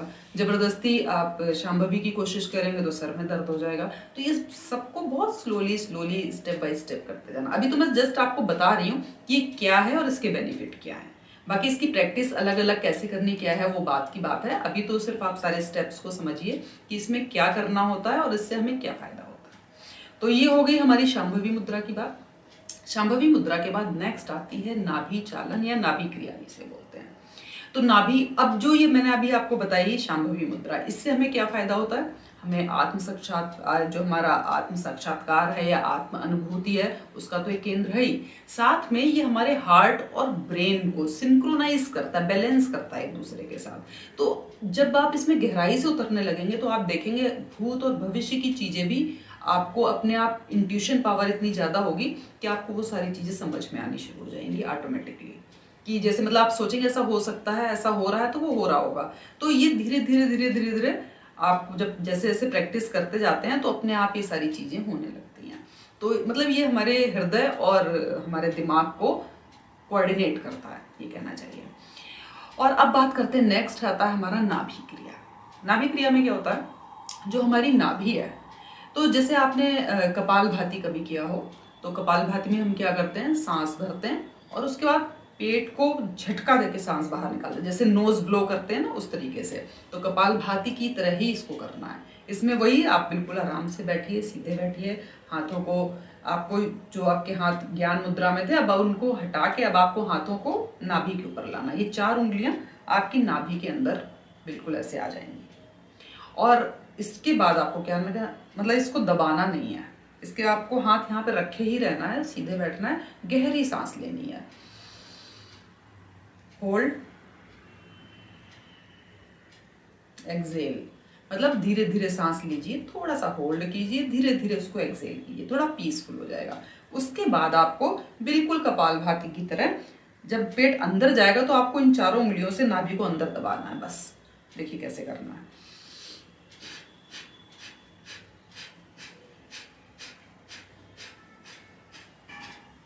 तो इस तरह से आपको करना है। नाभि पे 4 उंगलियां नाभि के ऊपर बिल्कुल रहेंगी, अंगूठा अलग रहेगा, और झटका जब पेट के अंदर जाएगा तो उंगलियों से प्रेशर अंदर जाएगा नाभि पे, इस तरीके से, ऐसे ऐसे, इस तरीके से। तो इसे कहते हैं नाभि क्रिया। इससे क्या होता है? इससे एक तो हमारा जो ब्लड सर्कुलेशन है वो ब्रेन और पूरी बॉडी में ब्लड का सर्कुलेशन बहुत अच्छा होता है। कार्बन को ये डिस्ट्रॉय करता है, ये क्रिया जो होती है ये कार्बन को हटाती है। इसके साथ हमारे एब्डोमेन के जितने भी ऑर्गन हैं, जैसे हमारा स्टमक है, लिवर है, अंदर जो भी एब्डोमेन के अंदर ऑर्गन है, वो सारे ऑर्गन्स को मजबूत बनाता है। और सबसे मेन ये डायफ्राम को मजबूत बनाता है। और आपको पता है योग में डायफ्राम की कितनी वैल्यू है, क्योंकि जो भी आप श्वास की क्रियाएं कर रहे हैं, प्राणों की जो भी क्रियाएं कर रहे हैं, तो डायाफ्राम और ये सारे ऑर्गन वैसे तो सभी के अपना अपना एक उपयोग है, लेकिन डायाफ्राम का अपना एक अलग उपयोग है। जितनी आप गहरी सांस लेंगे उतना डायाफ्राम नीचे तक जाता जाता है, फिर जितनी आप बाहर धीरे धीरे निकालेंगे, बाहर रोकेंगे, तो डायाफ्राम उतना ऊपर आ जाता है। तो एक वो तो वैसे भी एक मस्कुलर पार्ट है, लेकिन जब इसकी इस तरीके की प्रैक्टिस होती है, उसमें मजबूती आती है, तो वो और अच्छे से काम करता है और फिर हम योग में अच्छे से प्रैक्टिस कर पाते हैं। तो मित्रों, आज की इस वीडियो में हमने अभी तक जानी है 4 बातें। क्या क्या? शरीर की कैसे हमें कौन से आसन पे बैठना है, कब बैठना है, कैसे बैठना है, किस जगह पे बैठना है, क्या क्या उनके फायदे हैं, उस तरीके से सब कुछ करने से हमें क्या फायदा मिलेगा। दूसरा हमने जाना कि जो हमारा श्वास है वो लयबद्ध कैसे करें और लयबद्ध होने से क्या फायदा है। तीसरा हमने जाना कि जो हमारी दृष्टि है या जो शांभवी मुद्रा है उसको कैसे करना है या उसको करने से हमें क्या फायदा है। चौथा हमने जाना कि जो नाभिक क्रिया है ये कैसे करनी है और इससे करने से क्या फायदा है। तो ये सारे पॉइंट, अभी ये सारे पॉइंट हम थोड़े थोड़े शब्दों में डिस्कस कर रहे हैं, क्योंकि एक एक पॉइंट में तो एक एक वीडियो पूरा बन जाएगा। तो अभी हम आपको सिर्फ ये बता रहे हैं कि ये सारे पॉइंट क्या, इन सारी क्रियाओं में क्या क्या होता है, इनसे क्या क्या फायदा होता है, और फिर एंड में जब ये सारी क्रियाएं मिलके जब मुख्य क्रिया करते हैं तो ये किस तरीके से एक साथ काम करती हैं। आप इस चीज को ऐसे समझिए, जैसे मान लीजिए आपको साइकिल चलानी भी नहीं आती या आती है मान लीजिए, लेकिन आपको स्कूटी चलाना सीखना है, तो आप क्या करेंगे? सबसे पहले जिसने कभी भी स्कूटी नहीं छुई, तो क्या पहले उसको एक्सीलेटर समझाया जाएगा, चाबी कैसे लगानी है, स्टैंड से कैसे उतारना है। फिर जब आप चलाना शुरू करेंगे तो धीरे धीरे आप पहले दोनों पैर जमीन पे रखेंगे, फिर एक रखेंगे जमीन पे, एक ऊपर, फिर ऐसे धीरे धीरे आगे बढ़ाएंगे। फिर जहाँ पे मोड़ आएगा तो आप दोनों पैर फिर नीचे कर लेंगे, फिर मोड़ेंगे। ऐसे होता है ना शुरुआत में जब हम सीखते हैं, लेकिन जब आप सीख लेते हैं तो उसके बाद के इन चीज़ों की वैल्यू रहती है कि हमें स्टैंड से उतारनी है, हमें चाबी लगानी है, हमें एक्सीलेटर बढ़ाना है, इनकी तो कोई वैल्यू, तो हम काउंट ही नहीं करते हैं। तो उसी तरीके से सारी क्रियाएं देखने में बहुत सारी लगती हैं, लग रही होंगी आपको, और जब एक बार आप इन सबको अलग अलग समझेंगे तो भी बड़ा डिफिकल्ट लगेगा। लेकिन जब एक बार आप सीख लेंगे और इनको जब आप एक स्टेप बाय स्टेप लाइन में सारा इकट्ठा करेंगे, तो उसके बाद जैसे कि स्कूटी एक बार आप चला के ले गए तो उसमें कुछ याद थोड़ी ना हमने कौन कौन से स्टेप किए थे। उसी तरीके से जब आप प्रॉपर क्रिया सीखेंगे, उसको प्रॉपर करेंगे, तो आपको ये सारे स्टेप्स याद भी नहीं करने पड़ेंगे, वो ऑटोमेटिकली वो उसी से जुड़े हुए हैं सारे, तो वो सब होते चले जाएंगे। तो इसलिए ये सोच के कि इतना सारा है, कैसे सीखेंगे, कैसे करेंगे, डरने की कोई ज़रूरत नहीं है। ये सिर्फ अलग अलग ऐसा लग रहा है, जब एक बार आप सब सीखना शुरू करेंगे। देखिए मित्रों, वैसे भी क्रिया योग कोई ऐसी चीज नहीं है कि बस आज हम सीख ले और आज शुरू कर दें, ऐसा नहीं है। वीडियो देख के तो आप वैसे भी बहुत कुछ नहीं सीख पाने वाले हैं, चाहे वो आप किसी का भी देख लीजिए। मैं आपको सिर्फ अच्छे से जानकारी दे रही हूँ ताकि आपको अच्छे से पता चले क्रिया योग क्या है, इसके स्टेप्स क्या है, किन किन स्टेप्स में क्या क्या हम सीख सकते हैं। वो सिर्फ है, आपको सीखने के लिए किसी अच्छे गुरु से दीक्षा तो लेनी ही पड़ेगी, वरना क्रिया योग में आप देख भी लोगे, आपको सही भी समझा दिया जाएगा, उसके बाद भी आप उन्नति। तो मित्रों, क्रिया योग की श्रृंखला में आज हमारा तीसरा वीडियो है। पहले वीडियो में हमने जाना था कि क्रिया योग क्या है, इसकी प्राचीनता क्या है, किस तरीके से ये योग से, दूसरे योग से अलग माना गया है या उच्च माना गया है, और हमने पंचकोशी यात्रा की भी बात की थी, और उसी यात्रा के 4 पड़ाव हमने दूसरे वीडियो में कवर किए थे। अब इस वीडियो में हम 4 के बाद के जो पॉइंट है वो हम डिस्कस करेंगे। लेकिन उससे पहले मैं आपको एक चीज बताना चाहूंगी कि जो ये 12 पॉइंट मैंने आपको बताए हैं, इनकी जो काउंटिंग है और इनका जो सीक्वेंस है, ये अलग अलग सेंटर में अलग अलग हो सकता है। तो आपको कहीं आप किसी सेंटर में जाएं तो जरूरी नहीं है 12 की जगह हो सकता है वो 10 बताएं आपको या 11 बताएं, तो आप ये कंफ्यूज हो, नहीं है तो 12 ही होते हैं, तो ऐसा नहीं है। किसी किसी सेंटर में 10 है, किसी में 11 है, किसी में 12 भी है, तो सबका अलग अलग है, तो इससे कुछ फर्क नहीं पड़ता। क्योंकि मैं आपको लास्ट में वो सारे जेन्युइन सेंटर तो वैसे ही बताने वाली हूँ जहाँ पे सही तरीके से क्रिया योग सिखाया जाता है। तो और दूसरा चीज, इनका सीक्वेंस भी, जो जैसे कि मान लीजिए महामुद्रा है, किसी किसी सेंटर में महामुद्रा क्रिया करने से पहले बताई जाती है, किसी किसी में सारी क्रियाओं के बाद में बताई जाती है। तो ये सीक्वेंस थोड़ा आगे पीछे हो सकता है, काउंटिंग थोड़ी कम ज्यादा हो सकती है, लेकिन जितने भी ये 12 हैं इन्हीं में से ही सब कुछ होगा, बस इतनी बात आप समझ लीजिए। तो जो भी है, इनको मैं आपको सिर्फ इसलिए बता रही हूँ कि आपको बेसिक सारे पॉइंट्स का पता हो, क्रिया योग क्या है ये पता हो, इस क्रिया योग में स्टेप्स क्या क्या आते हैं और उनमें क्या क्या होता है, उनसे क्या फायदा होता है, ये सब आपको पता हो, ताकि आप कहीं भी सीखें, किसी से भी सीखें, कोई भी आपको बताए तो आपको पता चल जाए कि ये सही सिखा रहा है या गलत सिखा रहा है। एटलीस्ट इतनी नॉलेज आपके पास तक पहुंच जाए, मेरा मोटिव सिर्फ इतना है। तो अभी हम अगली बात करेंगे अगले पॉइंट की, 5वें पॉइंट की, जो है गुरु प्रणाम। तो गुरु प्रणाम, जैसे आप नाम से समझ पा रहे हैं, गुरु को प्रणाम करना वैसे बहुत सिंपल है, गुरु को प्रणाम करना। तो कोई लोग मंत्र कह के गुरु को प्रणाम करते हैं, गुरुर ब्रह्मा गुरुर विष्णु, इस तरीके से मंत्र बोल के प्रणाम करते हैं। कुछ जो हठ योगी होते हैं वो गुरु प्रणाम में क्या करते हैं, सांस को पूरा भर के और सांस को छोड़ते छोड़ते नीचे जमीन जो पृथ्वी होती है उस पर अपना माथा लगाते हैं और होल्ड रखते हैं सांस को और अपने गुरु को प्रणाम करते हैं, उनका स्मरण करके फिर जब ऊपर उठते हैं तो सांस को लेते लेते ऊपर उठ जाते हैं। तो ये हो गया। तीसरे आते हैं जो क्रिया योगी, जो जैसे हम लोग हैं, वो हम कैसे प्रणाम करते हैं गुरु को। तो हम, क्योंकि हम क्रिया योगी हैं, तो क्रिया योग बिना किसी प्राण शक्ति के, बिना किसी चक्र का यूज किए बिना तो हमारा कोई काम होता ही नहीं, आप ऐसे समझ लीजिए। क्योंकि है ये सारा ऊर्जा का, जैसे मैंने आपको पहले वीडियो में ही बताया था कि जो कर्मों के साथ हो वो कर्म योग है, जो भक्ति के साथ हो वो भक्ति योग है, जो भाव के साथ हो, और जो ज्ञान के साथ हो, जो अपना कहते हैं ना, जो लॉजिकल जो ज्यादा सोचते हैं तो वो ज्ञान योग में जाते हैं। तो जो ऊर्जा के साथ है वो क्रिया योगी। तो जब हम क्रिया योगी तो ऑब्वियसली है कि हम सब में ऊर्जा का हमारा यूज होता ही होता है। तो क्या करते हैं गुरु प्रणाम में? गुरु प्रणाम में आप पद्मासन में बैठिए, सिद्धासन में बैठिए, नहीं बैठ सकते आप सुखासन में नॉर्मल बैठिए। उसके बाद आपको अपने चक्र पे, जो हमारा सबसे नीचे है मूलाधार चक्र, और मूलाधार चक्र जो है वो हमारे गणेश जी का स्थान होता है। आपको पता ही होगा कि जितने भी हमारे चक्र हैं वो उसमें कोई देवी देवता है, भगवान का स्थान माना गया है। तो जो मूलाधार चक्र है वो गणेश जी का स्थान माना गया। और जो मूलाधार चक्र की जो कहना चाहिए ज्ञानेंद्रिय है वो होती है नाक। तो इसीलिए आप देखेंगे कि जो गणेश जी है उनकी नाक जो है सूंड जो दिखाई गई है, नाक इतनी बड़ी दिखाई गई है। तो ये सब चीजें आध्यात्मिक तौर से बड़ी कनेक्टेड होती हैं। आप कभी इसको बहुत डीपली समझने की कोशिश करेंगे तो हर किसी का कुछ ना कुछ सिंबल किसी न किसी वजह से होता है। अब जैसे मूलाधार से ऊपर आएंगे तो स्वादिष्ठान पे आ गए। स्वादिष्ठान का जो स्थान है वहाँ की देवी होती है माँ काली, मतलब शक्ति रूप है यहाँ का स्वादिष्ठान का, और यहाँ की माता काली को यहाँ का देवी बताया गया, स्वादिष्ठान चक्र की देवी। और जो स्वादिष्ठान चक्र है इसकी जो ज्ञानेंद्रिय है वो होती है जीभ। तो माता काली की जीभ आप देखते हैं बाहर निकली हुई होती है। स्टोरीज उससे रिलेटेड आपको बहुत अलग अलग मिलेंगी, लेकिन आध्यात्मिक तौर पे आप देखेंगे तो सारी चीजें कनेक्टेड मिलेंगी आपको। इस तरीके से हमारे जितने भी चक्र हैं, जैसे हमारा मणिपूरक चक्र है तो ये सूर्यदेव को है, फिर हमारा अनाहत चक्र है विष्णु जी का है, गले पे विशुद्धि चक्र है तो शिव जी का है। तो सारे चीजें कनेक्टेड है। इन सब के बारे में हम कभी अलग वीडियो बना के डिटेल में डिस्कस करेंगे। अभी हम बात कर रहे हैं गुरु प्रणाम की।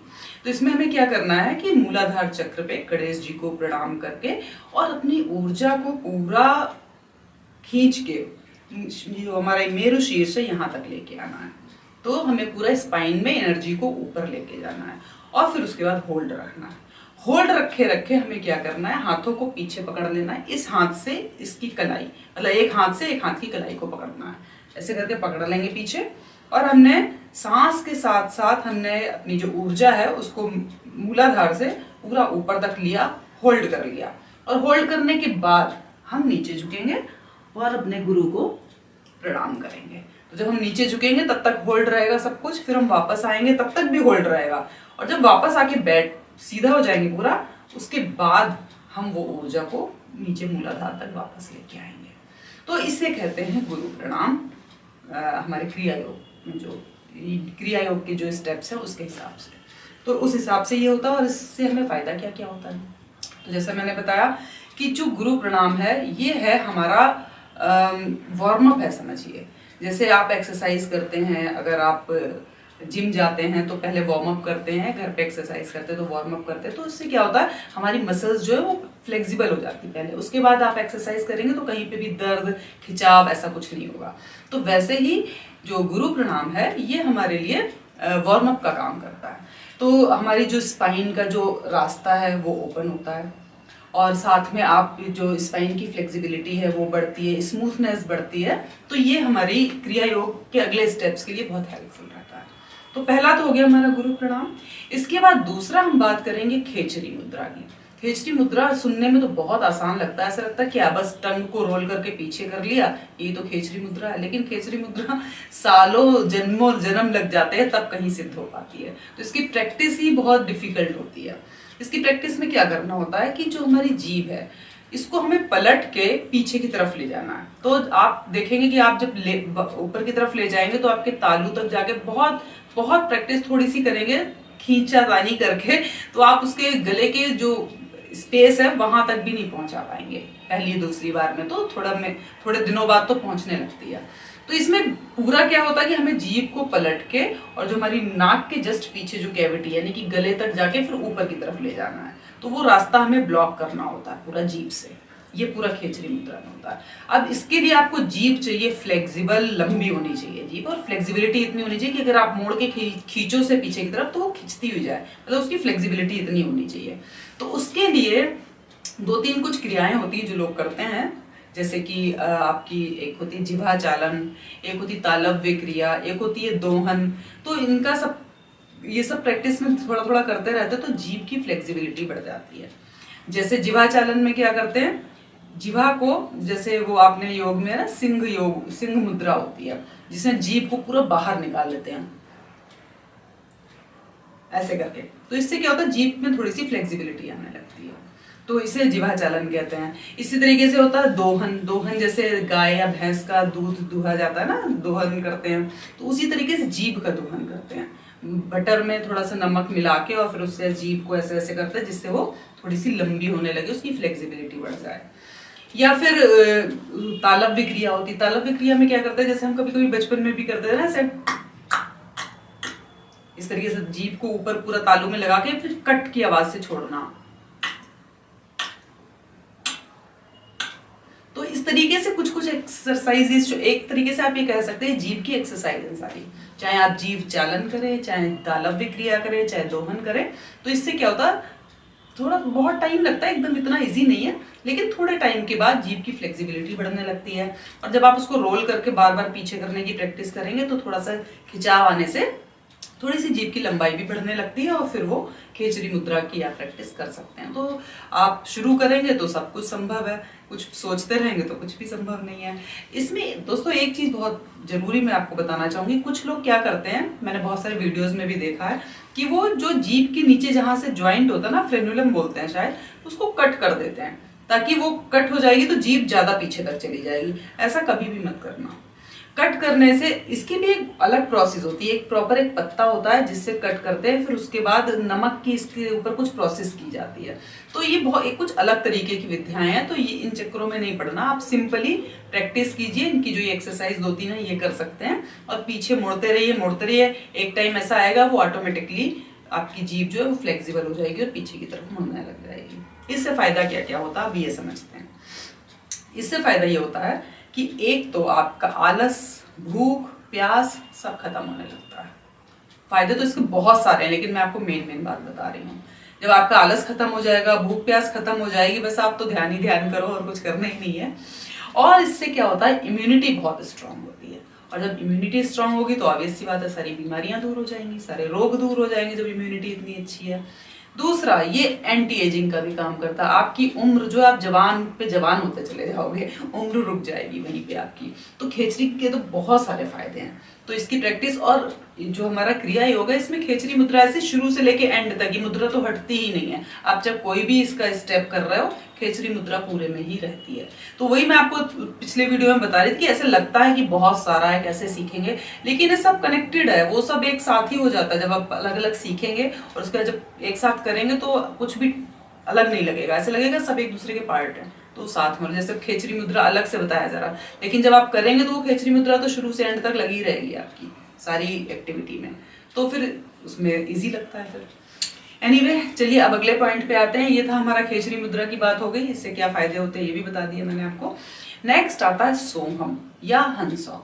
तो सोहम, हंसा, कोई लोग हमसा भी बोलते हैं, कोई लोग हंसा बोलते हैं, कोई होंशा बोलते हैं। तो इसके अलग अलग नाम है, मतलब अलग अलग तरीके से प्रोनाउंस करते हैं, लेकिन सबका थीम एक ही है, सबका मकसद एक ही है, सबका काम एक ही है।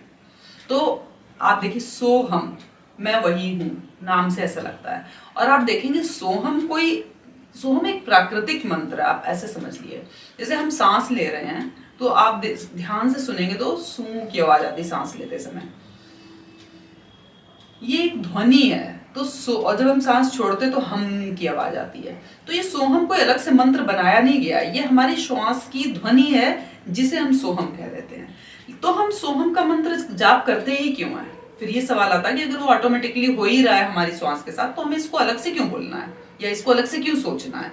तो उसका कारण है, जब आप इसकी ध्वनि के साथ मतलब सो के साथ इनहेल करेंगे और हम के साथ एक्सहेल करेंगे, तो आप देखेंगे कि आपकी सांस बहुत नीचे तक, डीप तक जाएगी और बहुत बाहर तक, मतलब बहुत लंबी हो जाती है सांस इन शब्दों के साथ। इन शब्दों को बोलना नहीं है, इन शब्दों को सिर्फ सोच के और उसके साथ सांस को लेना और सांस को बाहर निकालना है।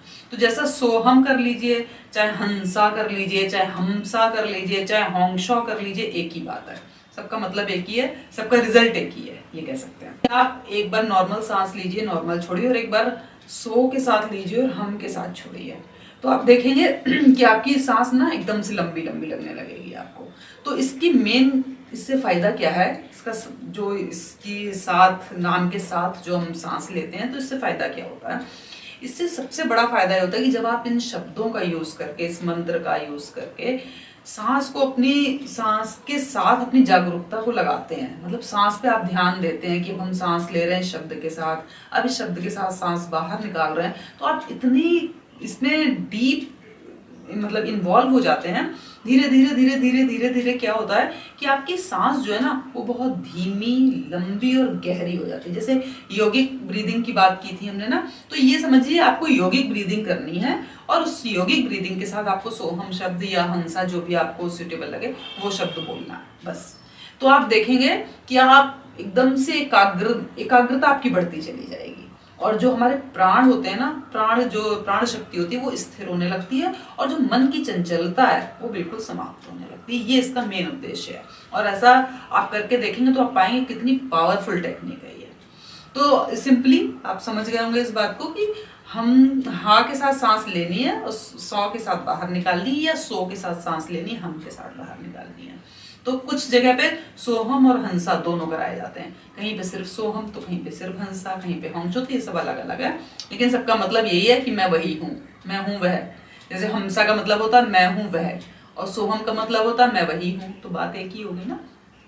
तो इसमें आप ये टेक्निकली जो ये वर्ड है ना, इनके साथ आप करके देखेंगे तो आप पाएंगे कि आपकी ब्रेथ जो है ना वो बहुत लंबी होती जा रही है। तो इससे फायदे भी मैंने आपको बता दिए कि आपकी प्राण शक्ति जो है वो एकदम स्टेबल हो जाती है, और आपकी ब्रेथ जो है वो बहुत धीमी, लंबी, गहरी हो जाती है। और बेसिकली प्राणायाम का यही उद्देश्य होता है कि आपकी सांस जो है वो धीमी, लंबी और गहरी हो जाए।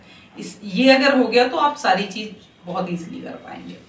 और ये सोहम और या हंसा मंत्र का जो जाप है, ये जाप बोलना नहीं होता, बस ये ध्यान रखिएगा, ये जाप सिर्फ सोचना है। सो वर्ड हम सोच रहे हैं और उस सोच के साथ सांस अंदर जा रही है। फिर हम वर्ड हम सिर्फ सोच रहे हैं और बहुत ऐसे सोच रहे हैं कि वो फ्लो में बहुत दूर तक जा रहा है, तो उतनी दूर तक आपकी सांस जाएगी। जितनी दूर तक आप शब्द को अंदर लेके जाएंगे उतनी दूर तक सांस भी जाएगी। जितनी दूर तक शब्द को आप बाहर निकालेंगे उतनी दूर तक शब्द बाहर जाएगा। तो ये इसका है। तो ये हो गया सोहम हंसा की बात होगी। अब नेक्स्ट आता है हमारा महामुद्रा। महामुद्रा में क्या है, इससे एक तो हमारी पूरी बॉडी स्ट्रेच हो जाती है, और जो हमारा महामुद्रा एक तरीके से आप ऐसे समझ सकते हैं जैसे जानु शीर्षासन, आपने नाम सुना होगा, उसको बंद और कुंभक के साथ करो तो वो महामुद्रा जैसा बन जाता है। तो इसमें क्या होता है, हमारी पूरी बॉडी में स्ट्रेच हो जाता है, हमारी प्राणवायु और अपान वायु वो मजबूत हो जाती है। तो इससे अगर प्राणवायु अपान वायु मजबूत है, आपकी पूरी बॉडी स्ट्रेच हो रही है, तो हमारा जो आगे की क्रियाएं होती है वो बहुत इजीली हम कर पाते हैं। तो चलिए इसको समझते हैं कि इसको कैसे करना है। ये भी लगभग आप देखेंगे ना, कुछ कुछ हमारे जो गुरु प्रणाम जो हमने अभी शुरू में किया था उससे कुछ कुछ मिलता है, बस थोड़ा सा अलग है। इसमें क्या करना है कि आपको अपना पैर, एक पैर की जो हील है उसको कहाँ पे रखना है, जहां पे हमारा मूलाधार चक्र होता है, और दूसरे पैर को सीधा रखना है, ठीक है, और इसको रखना है जहाँ पे हमारा मूलाधार चक्र है। इसको रखने के बाद आपको सेम वही प्रोसेस करनी है कि आपको अपनी ऊर्जा को मूलाधार से उठा के आज्ञा चक्र की तरफ लेके आना है, मेरु शीर्ष की तरफ लेके जाना है, और उसको होल्ड रखते रखते हमें, जब आप नीचे से ऊर्जा को उठाएंगे तो मूल बंद भी लग जाएगा, उड्डयन बंद भी लग जाएगा, और उसके बाद आप ये अपना जालंधर बंद भी लगाइए, और उसको लगाने के बाद आपको ये टच करना है, आपका पैर का अंगूठा पकड़ना है, जो पैर आपने सीधा किया हुआ है। तो तो एक पैर तो आपने मोड़ के मूलाधार चक्र के पास लगा लिया। उसके बाद हमने सांस को पूरा ऊपर लिया, मतलब प्राण ऊर्जा को हमने पूरा ऊपर लिया मूलाधार से। मूल बंद लग गया, उद्यान बंद लग गया। पूरा ऊपर आने के बाद जलंधर बंद लग गया। और उसके बाद इसको आप 2 4 5 6 की काउंटिंग तक करिए, फिर सीधा खड़े होंगे। तो सीधा ऊपर होने के बाद पहले आप जलंधर बंद खोलेंगे, उसके बाद एक्सेल करेंगे, उसके बाद सारे बंद खुल जाएंगे। तो इसमें आपको बात समझ में आ गई। इसमें क्या करना, एक बार रिपीट कर लेते हैं कि हमें पहले एक पैर की जो एड़ी है उसको मूलाधार चक्र पे टच करना है, दूसरा पैर हमें सीधा खोल लेना है। इसके बाद आपको प्राण ऊर्जा को ऊपर ले जाना है और ऊपर होल्ड रखते रखते तीनों बंद लगा के आपको अपना पंजे को टच करना है और फिर होल्ड रखना है। फिर वापस सीधे होंगे, फिर आप एक एक करके सारे, सबसे पहले आप, उसके बाद आप जलंधर बंद खोल के आप पूरा एक्सेल कर दीजिए और सारे बंद खोल दीजिए। तो ये हो गया हमारी महामुद्रा। तो अब महामुद्रा के बाद हम बात करेंगे ज्योति मुद्रा और बात करेंगे ओम टेक्निक की। ठीक है, ओम टेक्निक में क्या है, वैसे तो बड़ा सिंपल है कि आप बैठ जाइए, सांस को अंदर लीजिए और ओम की साउंड के साथ सांस को बाहर निकाल दीजिए। यूजुअली हम ऐसे ही करते हैं और मेन यही 90% ऐसे ही सिखाया जाता है और ऐसे ही करते हैं। तो आप देखेंगे ओम टेक्निक, ओम जो साउंड हम प्रोड्यूस करते हैं, तो कुछ लोग बहुत तेज ओम पूरा वाइब्रेट करके ओम बोलते हैं, कुछ लोग थोड़े कम साउंड में बोलते हैं, कुछ लोग ऐसे बोलते हैं कि साउंड ही नहीं सुनाई देगी, बस उनकी जीभ हिल रही है अंदर अंदर और सुनाई नहीं देगा। और कुछ लोग ऐसे बोलते हैं कि जीभ भी नहीं हिल रही है, सिर्फ मन ही मन में आप सिर्फ ओम का मन में आप सांस को लेके जब सांस बाहर निकाल रहे हैं तो मन में ही सोच के ओम शब्द का उच्चारण कर रहे हैं। आपका ना साउंड आ रही है ना आपकी टंग हिल रही है, बिल्कुल भी, सिर्फ मानसिक मतलब ओम चल रहा है आपका। अब क्रिया योग में क्या करते हैं, आपका सब कुछ ये सेम ही है। ओम की टेक्निक में आप आराम, वैसे आप चाहें तो ज्ञान या चिन्ह मुद्रा में भी बैठ के कर सकते हैं, लेकिन हमारे क्रिया योग में हम अपना ये जो ट्रैगस है इसको बंद करके और इन हाथों को आंखों पे या माथे पे रख के ऐसे दो उंगलियों को आंखों पे रख लीजिए, एक को माथे पे रख लीजिए और ट्रैगस को बंद कर लीजिए। इसको ऐसे करके तब करते हैं। तो अलग अलग है, कुछ लोग ऐसे कर सकते हैं, कुछ लोग चारों उंगलियां माथे पे रख के ट्रैगस को बंद करके कर सकते हैं। तो सबका इससे कुछ इतना खास फर्क नहीं है। मेन है इसमें क्या करना है कि आपको ओम की साउंड ना तो बहुत तेज बोलनी है, ना बहुत धीमी बोलनी है, ना ही जीभ हिला के बोलनी है। आपको मानसिक ओम का जाप करना है। पहले तो थोड़ी देर तक आप सिर्फ मानसिक जाप कीजिए, उसके बाद आपको ओम की साउंड मानसिक भी नहीं बोलनी, आपको सिर्फ सुनना है, क्योंकि जो ओम है ना वो हमारे शरीर के अंदर ही है। तो हमारे शरीर के अंदर जो ये नाद है, और शरीर के बाहर भी ओम है, शरीर के अंदर भी ओम है, तो हमें अपने अंदर के शरीर के अंदर जो ओम शब्द है, जो ये नाद है, इसको सुनना होता है। तो शुरू में तो थोड़ा मानसिक जप कर लेते हैं ओम का, उसके बाद शांति से बैठ के उस ओम को सुनने की कोशिश करते हैं। क्रिया योग में ना तो तेजी से बोलना, ना धीमे बोलना, ना जीभ हिला के बोलना, सिर्फ मानसिक रूप से बोलना है और थोड़ी देर के बाद उसको सुनना है, मानसिक भी नहीं बोलना है। तो मेन ओम ये है। वैसे ओम की बहुत बड़ा ये सब्जेक्ट है, लेकिन मैं तो आपको सिर्फ एक आउटलाइन बता रही हूँ इसकी, कि क्रिया योग में चीजें किस तरीके से थोड़ी थोड़ी अलग होती हैं, क्या क्या उसकी जो आउटलाइन है वो है। इन सब पे अब अगर आप कहेंगे तो जितने भी पॉइंट हैं इन सबका अलग अलग एक वीडियो बना दूंगी। अगर आपको लगे कि अच्छा रहेगा बताना तो मैं इन सब के बारे में डिटेल में बताऊंगी। अभी मैं आपको सिर्फ थोड़ा थोड़ा आउटलाइन बता रही हूँ सबका। तो इस तरीके से इसकी ओम की टेक्निक हो जाती है। फिर आती है ज्योति मुद्रा। ज्योति मुद्रा जो वो क्रिया के बाद किया जाता है, जो मेन क्रिया है उसके बाद किया जाता है। इसमें क्या होता है, जब आप मेन क्रिया करते हैं उसमें हमारी एनर्जी एकदम से बहुत क्या कहना चाहिए, उसका फ्लो बहुत तेज हो जाता है। तो उस समय हम क्या करते हैं, जो हमारे जो ये 6 द्वार होते हैं जो हमारे चेहरे के, जिसे हम षडमुखी मुद्रा कहते हैं, जो हमने आपको भ्रामरी वाले जो वीडियो था उसमें भी बताया था। तो उसमें हमें क्या करना है कि हमारे 6 द्वार को बंद करके और हमें अपने यहाँ कूटस्थ पे ज्योति के दर्शन करने होते हैं, इसलिए इसे ज्योति मुद्रा कहते हैं। तो कैसे करते हैं, कान को बंद कर लिया, ट्रैगस को, इस वाली उंगली से हमने आंख पे रख लिया, इस वाली को नाक पे रख लिया और ये दोनों उंगलियां ओंठ के ऊपर और ओंठ के नीचे। तो हमारी पोजीशन ऐसे हो जाती है। लेकिन इसमें क्रिया योग भी ये वाली उंगली को यहाँ पे आंख पे ना करके आंख के इस किनारे पे रखते हैं, तो ये कुछ ऐसे हो जाता है, ऐसे। इस तरीके से, ठीक है। तो इस तरीके से षड़मुखी मुद्रा में हाथों को रख के फिर वही सेम हमें प्राण ऊर्जा को नीचे से उठाना है, पूरा ऊपर मेरुशीर्ष तक, आज्ञा चक्र तक होल्ड कर लेना, और उसके बाद हमें ज्योति के दर्शन करने होते हैं। तो ये कहलाती है ज्योति मुद्रा। अब आती है आपकी मुख्य मुद्रा, मेन रह गई है। बाकी हमने सारी मुद्रा के जो आउटलाइन है वो समझ ली है सारा शॉर्ट में कि ये क्या होता है। अगले वीडियो में हम बात करेंगे मुख्य मुद्रा के बारे में, कि मुख्य क्रिया के बारे में, सॉरी। तो मुख्य क्रिया क्या है, और मुख्य क्रिया कि मैं आपको शॉर्ट में तो आउटलाइन तो समझा ही दूंगी जो भी होगा, और उसके साथ में मैं आपको बताऊंगी कि कौन कौन से सेंटर में आप सीखें, उनकी प्रोसेस क्या है, कहाँ पे फ्री है, कहाँ पे फीस है, कहाँ पे जाना पड़ेगा, कहाँ पे आप घर बैठे सीख सकते हैं, सब कुछ पूरी जानकारी आपको हम अगले वीडियो में देंगे। क्रिया योग की प्रोसेस भी बताएंगे थोड़ी सी, और वो आप कैसे कैसे कहाँ सीखेंगे वो सारा कुछ भी बताएंगे। तो अगला वीडियो देखना बिल्कुल भी मत भूलिए।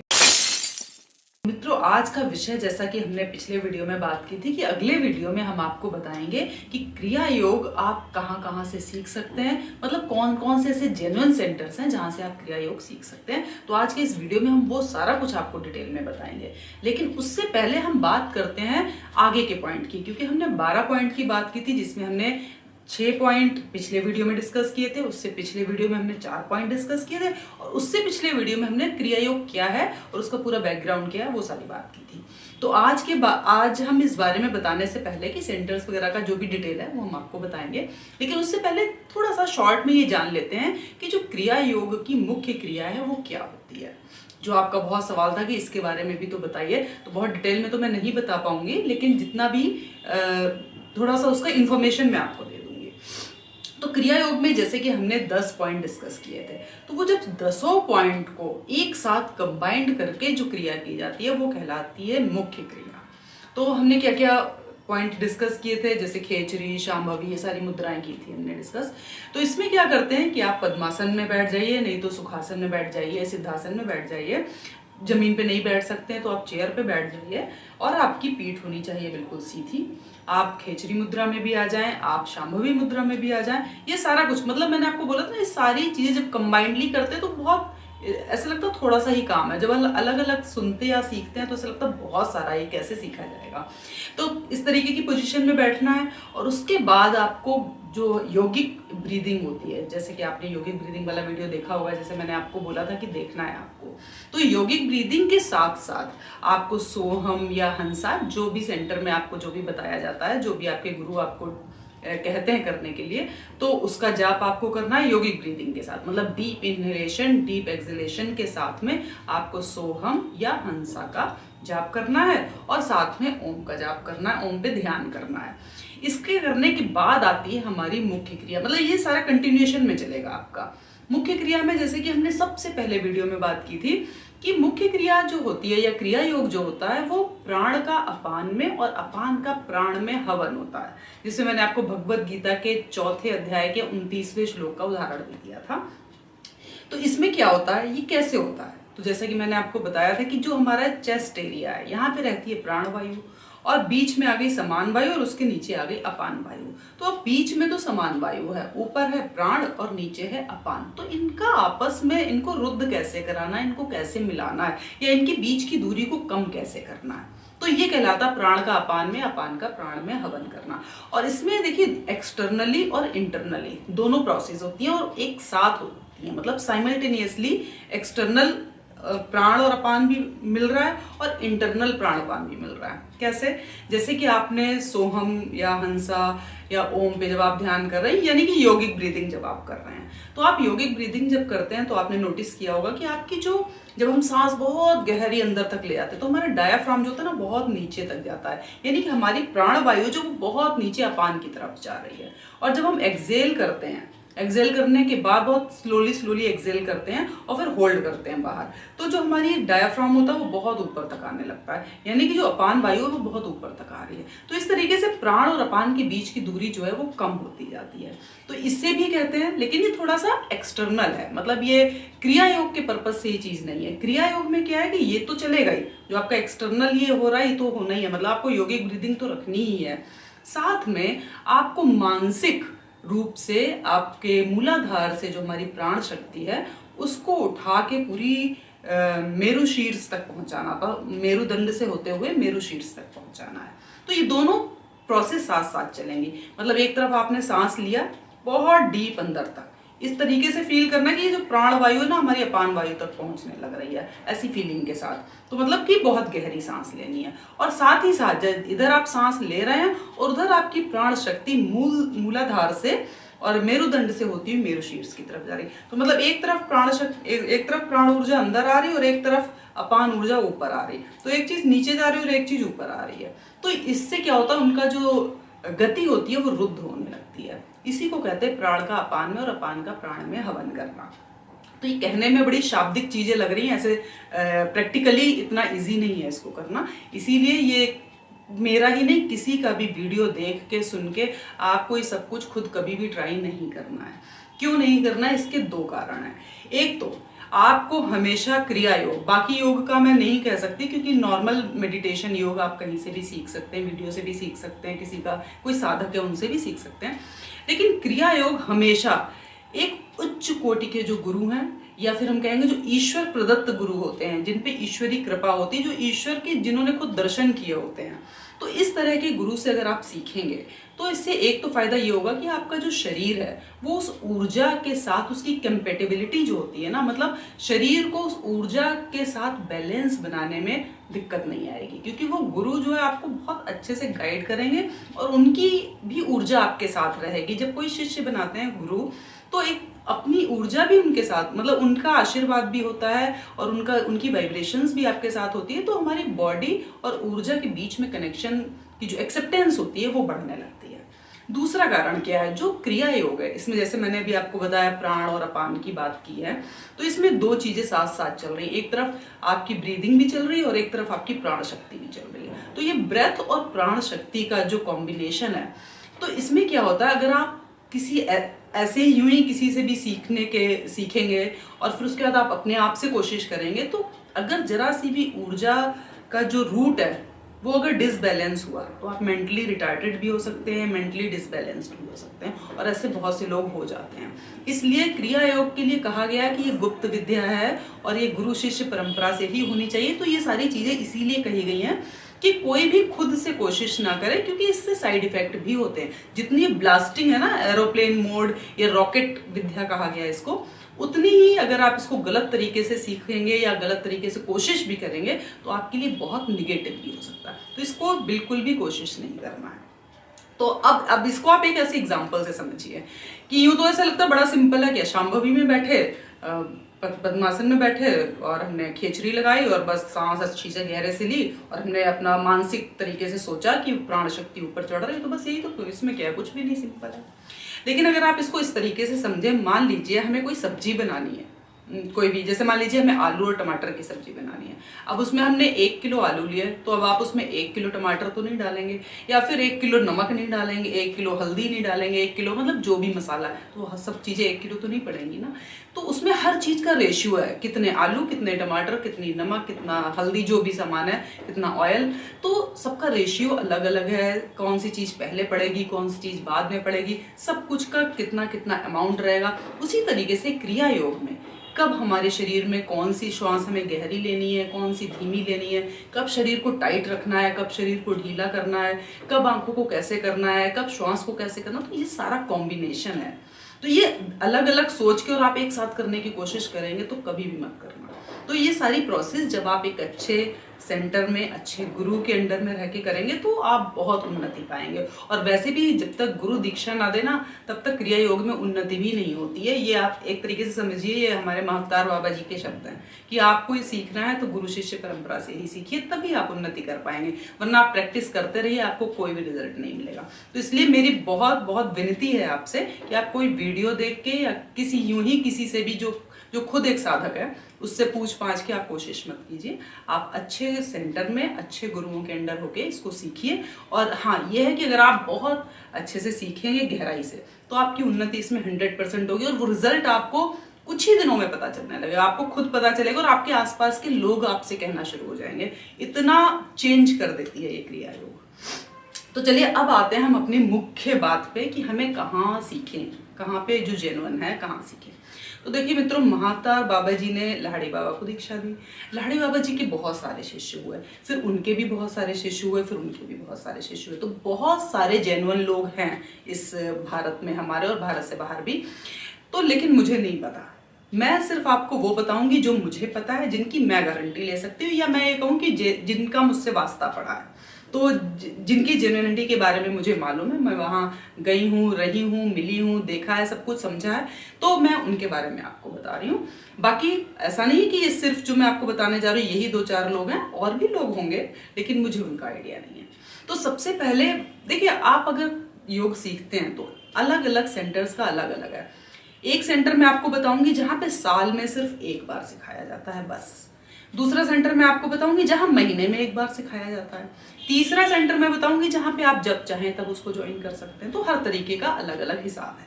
तो सबसे पहले मैं बात करूंगी कि जहां पे एक साल में सिर्फ एक बार सिखाया जाता है, और वो है हमारे श्री श्यामा चरण लाहिड़ी बाबा जी का घर, जो काशी में है, बंगाली टोला में उनका घर है। और वहीं पे एक आश्रम या मंदिर कह लीजिए, सत्यलोक मंदिर है, तो वहां पे इसकी दीक्षा दी जाती है। तो जो सत्यलोक मंदिर के अंदर जो पूरी गुरु परंपरा जो अभी इस समय चल रही है, वो हमारे लाहिड़ी बाबा के ही पुत्र और उनके पुत्र और उनके पुत्र ऐसे चल रही है। तो सबसे पहले जैसे कि हमें पता ही, महाअवतार बाबा जी ने लाहिड़ी बाबा जी को दीक्षा दी। लाहिड़ी बाबा जी ने फिर और तो शिष्यों को दी ही, साथ ही उन्होंने अपने पुत्र श्री तीन कौड़ी लाहिड़ी बाबा जी को दीक्षा दी। फिर श्री तीन कौड़ी लाहिड़ी बाबा ने अपने पुत्र श्री सत्याचरण लाहिड़ी बाबा को दीक्षा दी। फिर सत्याचरण जी ने अपने पुत्र श्री शिवेंदु लाहिड़ी बाबा जी को दी। तो जो अभी प्रेजेंट में है वो श्री शिवेंदु जी हैं वहां पे, जो वहां पे देख रेख कर रहे हैं। तो ये सारा उनके पुत्र उनके पुत्र उनके पुत्र, इस तरीके से पारिवारिक वो वहां पे बाबा जी का चल रहा है। वहां पे क्या है, अब मैं आपको बताती हूँ पूरा डिटेल कि वहां पे कब और कैसे सीखते हैं और क्या सिस्टम होता है। उनके यहाँ सीखने के लिए आपको 5 दिन के लिए वहां पे स्टे करना होता है काशी में, मतलब वाराणसी में आपको 5 दिन रहना पड़ेगा। लेकिन जो मंदिर है या जो सेंटर है जहाँ पे सिखाते हैं, वहां पे आपको बस सुबह जाना होगा, शाम को वापस आ जाना होगा। मतलब नाइट स्टे वहां पे वो नहीं कराते हैं। तो आपको जो जाने का खर्चा, आने का खर्चा, और जो वहां पे आप 5 दिन का स्टे करेंगे, कहीं पे भी नाइट स्टे करेंगे, वो खर्चा सब कुछ आपका होगा। खाना, रहना, जो कुछ भी, आना जाना, वो सब कुछ आपका है। वहां सेंटर पे आप जो जाएंगे, बस सुबह जाएंगे शाम को आ जाएंगे, सुबह जाएंगे शाम को आ जाएंगे, ऐसे करके आपको 5 दिन वहां पे जाना पड़ेगा। और अगर फीस की बात करें तो वहां पर फीस कुछ भी नहीं है अलग से। हाँ, अगर आपका जब ये पूरा आपका दीक्षा वाला सिस्टम हो जाता 5 दिन में, तो उसके बाद आपकी जो भी इच्छा हो वो आप उनको दे सकते हैं गुरु दक्षिणा के नाम पे। तो एक तो ये हो गया। अब आती है बात की कैसे अप्लाई करें, कैसे बात करें, क्या नंबर है, क्या कॉन्टेक्ट्स है, उसके बारे में बात करते हैं। तो आप अगर गूगल पे जाएंगे और गूगल पे लिखेंगे kriyayogalahadi.com, ये लाइन लिखेंगे तो आपके सामने एक पेज ओपन होगा, और उस पेज में आप कॉन्टेक्ट्स में जाएंगे। कॉन्टेक्ट्स में जाते ही आपको एक लाइन लिखी हुई दिखाई देगी जिसपे लिखा होगा info kriyayogalahadi.com। तो जैसे ही आप उस पर क्लिक करेंगे तो एक डायरेक्ट आपको डायरेक्ट कर देगा मेल पे। तो सीधा मतलब वो एक मेल आईडी है, तो आप उस पर क्लिक करते ही आप अपने मेल वाले पेज पे पहुंच जाएंगे, और वहां पर आप मेल लिख दीजिए, अपना नाम, एड्रेस, अपना फोन नंबर, और उनको लिख दीजिए, रिक्वेस्ट कीजिए मैं क्रिया योग सीखना चाहता हूँ या चाहती हूँ, और ये मेरा एड्रेस है। तो जब भी आपका बैच शुरू करते हैं वो, तो तब आप मुझे इन्फॉर्म कर दें। इस तरीके से आप उनको एक मेल कर दीजिए।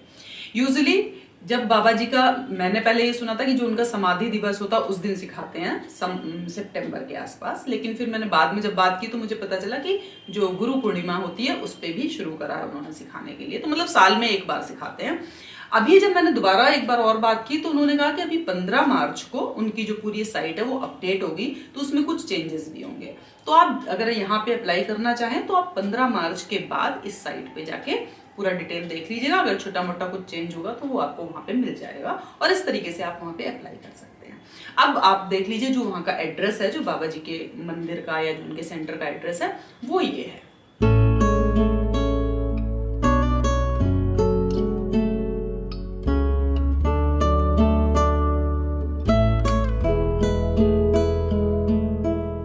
बात करते हैं दूसरे सेंटर के बारे में, जहां पे आप महीने में एक बार या 2 महीने में एक बार या 1 महीने में 2 बार सीख सकते हैं। वो डिपेंड करता है कि लोगों का ग्रुप जो है वो कब कंबाइंड, बहुत से लोग जब कंबाइंड हो जाते हैं तो वो कॉल कर देते हैं, तो उस हिसाब से फिर वहां पे क्रिया योग की दीक्षा दी जाती है। तो पहले बात करते हैं इनकी जो गुरु परंपरा है वो क्या है। तो जैसे कि हमें पता महाअवतार बाबा जी तो नंबर 1 पे हैं ही, उन्हीं से ही सारा कुछ शुरू हुआ है अभी। तो महाअवतार बाबा जी के बाद हमारे लाहिड़ी बाबा जी, फिर लाहिड़ी बाबा जी ने जैसे बहुत सारे लोगों को दीक्षा दी, बहुत सारे शिष्य थे, तो उसमें से एक थे श्री युक्तेश्वर गिरी जी। श्री युक्तेश्वर गिरी जी के भी बहुत सारे शिष्य थे, जैसे श्री योगानंद जी और भी बहुत सारे थे। तो उन्हीं में से एक और थे जिनका नाम था श्री नारायण गिरी जी। जो नारायण गिरी जी थे उनको लोग प्रभु जी के नाम से जानते हैं। तो प्रभु जी ने फिर आगे उनके जो शिष्य हुए प्रभु जी के, वो थे श्री हरिहरानंद जी। हरिहरानंद जी के जो शिष्य हुए वो हुए श्री शंकरानंद जी। तो इस समय जो इस ऑर्गेनाइजेशन को चला रहे हैं वो है श्री शंकरानंद जी। तो ये तो होगी उनकी गुरु परंपरा। अब बात करते हैं कि कैसे सीख सकते हैं, कब सीख सकते हैं। तो इसके लिए आपको 3 दिन के लिए वहां पर जाकर रहना पड़ेगा। जैसे लाहिड़ी बाबा के यहाँ 5 दिन रहना पड़ता है, इनके यहाँ 3 दिन रहना पड़ेगा। लेकिन दोनों जगह का फर्क ये है कि वहां पे आपको अपना रहने का, खाने का इंतजाम खुद देखना होता है। इनके यहाँ पे आश्रम में ही आप रुक सकते हैं। जो भी आश्रम, इनके 4 आश्रम है, मैं अभी आपको एड्रेस बताऊंगी। तो उन चारों आश्रम में से जहाँ पे भी आपको ईजी लगे वहां आप जाके रुक सकते हैं 3 दिन के लिए। खाना रहना सब कुछ आश्रम के अंदर ही है, सारा अवेलेबल है। और जो खर्चा है वो क्या आता है कि अगर आप AC रूम लेते हैं तो आपका 800 रुपये आएगा पर डे का, और अगर आप नॉन AC लेते हैं तो आपका 650 रुपये का खर्चा है। तो इसमें आपका इंक्लूडिंग रहता है मील, रहना, खाना, सब इंक्लूडेड है इसमें। आपका ब्रेकफास्ट, लंच, डिनर जो भी है और रहने का जो भी है, तो वो सब आपका 650 रुपये पर दिन का रहता है, और 800 रुपये अगर AC वाला लेते हैं तो रहता है। ये तो हो गया रहने खाने का। अब बात आती है फीस की। तो यहाँ पे गुरु दक्षिणा के नाम पे समझ लीजिए या फीस के नाम पे समझ लीजिए, जो भी है, तो पर पर्सन 3000 रुपये लेते हैं वो दक्षिणा, इसकी क्रिया योग सिखाने के 3000 रुपये लेते हैं। फिर बाकी तो वो कनेक्ट हो जाते हैं आपसे, फिर आगे आप जो भी दिक्कत है जो भी आप उनसे डिस्कस कर सकते हैं। यहाँ पे आपको बात कैसे करनी है, अप्लाई कैसे करना है, इसके लिए 4 सेंटर हैं। इन चारों सेंटर के ईमेल, फोन नंबर सब मैं आपको भी बता रही हूँ। तो आपको इन चारों में से जहां रहना इजी लगता है, जो भी आपके आसपास है, तो आप उस सेंटर पे कॉल करके या मेल करके उनको आप अपने आप को रजिस्टर करवा लीजिए। फिर जब उनके पास आप जैसे कुछ और लोग, एक ग्रुप बन जाएगा, तो फिर वो आपको कॉल बैक करके पर्टिकुलर डे आपको बता देंगे। उस डेट में आप जाके और 3 दिन के लिए आप स्टे करके और योग सीख सकते हैं। तो ये हो गया हमारा कि महीने या 2 महीने के अंदर अंदर आपका हो जाता है। कभी कभी महीने में 2 बार भी हो जाता है, तो वही डिपेंड करता है कि कितने लोग हैं। तो यहाँ पे आप सीख सकते हैं। तो यहाँ के सेंटर्स के एड्रेस मैं आपको बता रही हूँ, जिसके फ़ोन नंबर और एड्रेस सब कुछ है। तो जो भी इन चारों में से आप जो आपको ईजी लगे वो आप चूज़ कर सकते हैं। तो यहाँ के एड्रेस हैं इस तरीके से।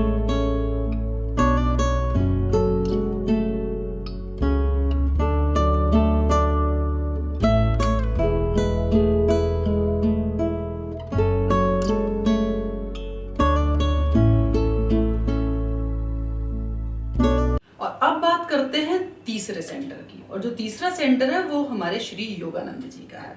तो यहाँ पर पहले हम गुरु परंपरा की बात करते हैं। यहाँ पे जो गुरु परंपरा है वो महाअवतार बाबा जी के बाद लाहिड़ी बाबा जी के बाद श्री युक्तेश्वर गिरी जी के बाद योगानंदा जी। तो जो योगानंदा जी है वो YSS यानी कि योगदा सत्संग सोसाइटी ऑफ इंडिया और कैलिफोर्निया में SRF सेल्फ रियलाइजेशन फेलोशिप, तो इसके जो फाउंडर हैं वो योगानंद जी थे।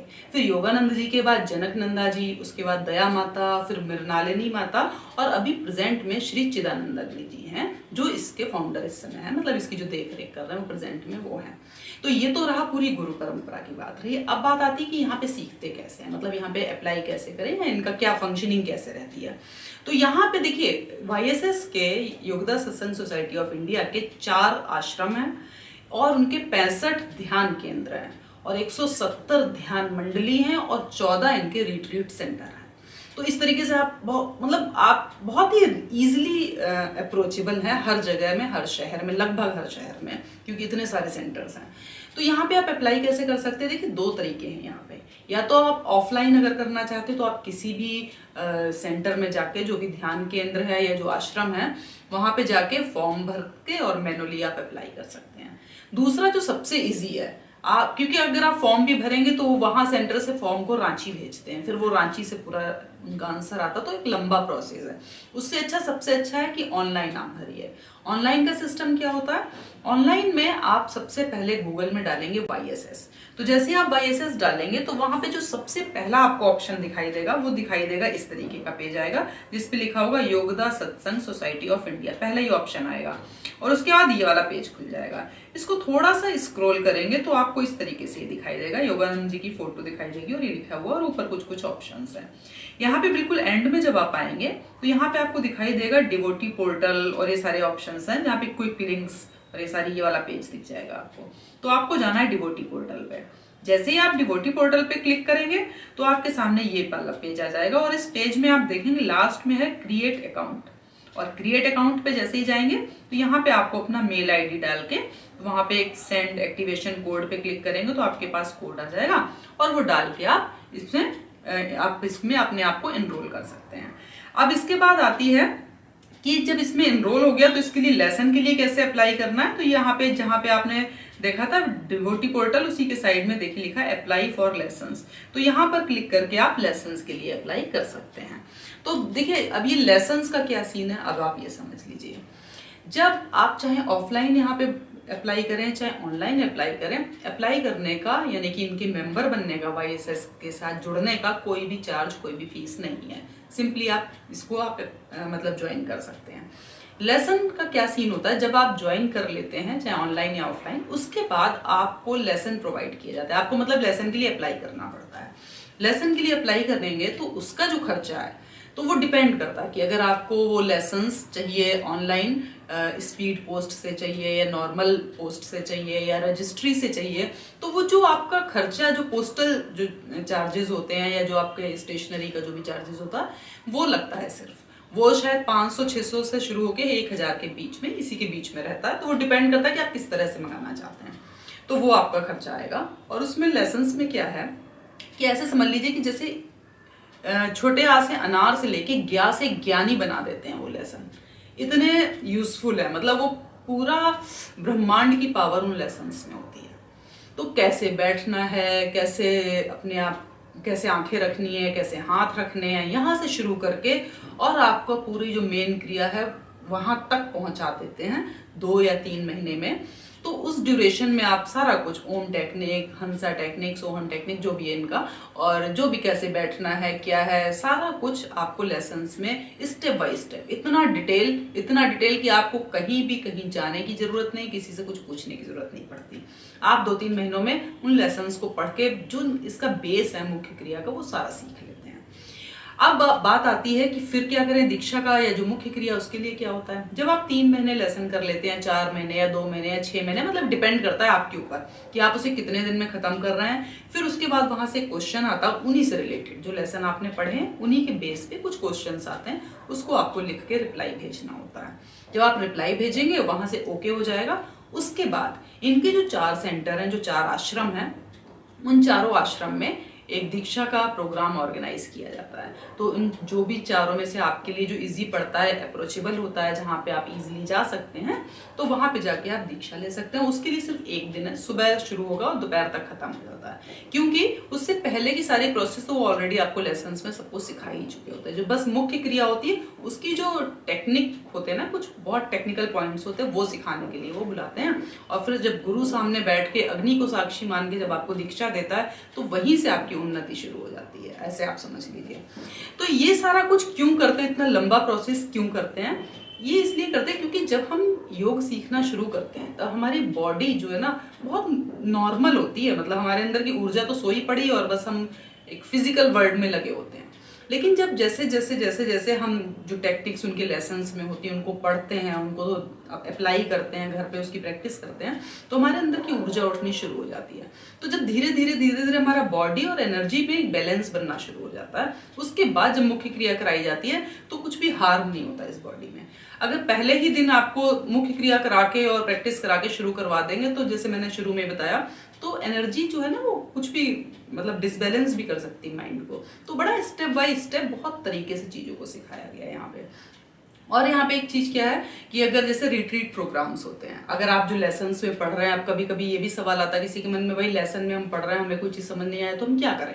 तो उसके लिए जब आप इनसे जुड़ जाते हैं तो आप इनके व्हाट्सएप ग्रुप में भी ऐड हो जाते हैं, मेल्स के थ्रू भी आपसे कनेक्टेड रहते हैं, इनके आगे जो भी फंक्शन होते हैं, जो भी कुछ होता है सब कुछ आपके पास इन्फॉर्मेशन रहती है। आप कभी किसी गुरु से मिलना चाहते हैं या उनका कुछ गाइडेंस लेना चाहते हैं, आप उनको कॉल कर सकते हैं, अपॉइंटमेंट लेके उनसे मिलने भी जा सकते हैं। जो आपके गुरु भाई बहन लोग होते हैं, क्योंकि बहुत सारे लोग होते हैं एक ऑर्गेनाइजेशन में, आप उनसे कॉन्टेक्ट रख सकते हैं, उनसे डिस्कस कर सकते हैं, बहुत कुछ है। तो कुछ ऐसा नहीं है कि अब मैं खाली घर में बैठ के खाली लेसन पढ़ने से क्या होगा, ऐसा नहीं है। ये बहुत ही मतलब अमृत है, जिसको ये मिल गया वो बहुत ही पिछले जन्म के पुण्य करके आया है, जो ये सब कुछ कर पाएगा और इस रास्ते में आगे बढ़ पाएगा, ऐसा मेरा पर्सनल मानना है।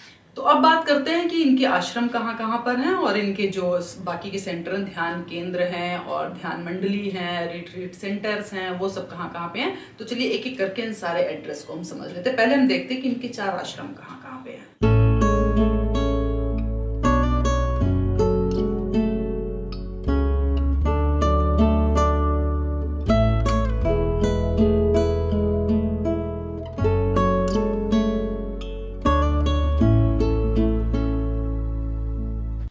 और इन 4 आश्रमों के बाद जो इनके 65 ध्यान केंद्र हैं, 170 ध्यान मंडली हैं, 14 रिट्रीट सेंटर हैं, तो ये सारा कुछ अगर आपको देखना हो सकता है आपके शहर में भी हो, तो इसको देखने के लिए आप वही गूगल में जाइए, YSS डालिए, पहला ऑप्शन आएगा योगदा सत्संग सोसाइटी ऑफ इंडिया। इस पे जैसे आप क्लिक करेंगे यही पेज आ जाएगा जो मैंने आपको लॉगिन के टाइम बताया था। और उस पेज पे आगे जाएंगे तो यहाँ पे आपको दिखाई दे रहा होगा कि इसमें लिखा हुआ ऑप्शंस आश्रम एंड सेंटर, बहुत सारे ऑप्शंस हैं, तो इसमें एक है आश्रम एंड सेंटर्स। तो ये आश्रम एंड सेंटर्स पे जाएंगे तो उसके बाद आपको ये सारा कुछ दिखाई दे जाएगा। तो इसमें आपको जो भी ढूंढना है आप वो सारा कुछ लिस्ट देख सकते हैं। इसमें बहुत सारी लिस्ट आपको दिखाई दे जाएंगी, जैसे इसमें लिखा ना see all retreats, see all centres, तो ये सारा कुछ आपको, और ऊपर आश्रम भी 4 हैं तो चारों आश्रम के एड्रेस और पूरा डिटेल ये सब कुछ इसमें आपको दिखाई दे जाएगा। तो इस तरह से आप यहाँ से रिलेटेड जो भी सेंटर्स हैं वहाँ पे जहाँ पे भी आपको इजीली अप्रोचेबल होता है वहाँ पे आप कांटेक्ट कर सकते हैं, जा सकते हैं, मिल सकते हैं। तो मित्रों इस तरीके से आज के इस वीडियो में हमने जाने 3 सेंटर, एक जहाँ पे साल में एक बार सीख सकते हैं, दूसरा जहाँ पे महीने में एक बार सीख सकते हैं, और तीसरा जहाँ पे आप जब चाहें तब सीख सकते हैं, जब भी उससे जुड़ सकते हैं। तो इस तरीके से आपको जो भी तरीका ठीक लगता हो आप उसको ज्वाइन कर सकते हैं। तीनों ही जेन्युइन है, तीनों ही जो क्रिया योग की सही विधि है वो बताने वाले हैं। इसके अलावा भी बहुत से होंगे जो मुझे नहीं पता, ये सारे वो हैं जिनसे मैं कनेक्टेड रही हूँ किसी ना किसी रूप में, तो इनको मैंने आपको बता दिया। अब इसके अलावा भी कोई सवाल आपके मन में है, कुछ भी आप पूछना चाहते हैं या कोई आपकी जानकारी किसी तरीके की भी लेना चाहते हो या कुछ बताना भी चाहते हो, तो आप प्लीज़ कमेंट में लिख के जरूर बताइएगा। मिलती हूँ आपको अगले वीडियो में कुछ नई चीज़ों के साथ। तब तक के लिए जय हिंद, जय भारत, जय श्री कृष्णा।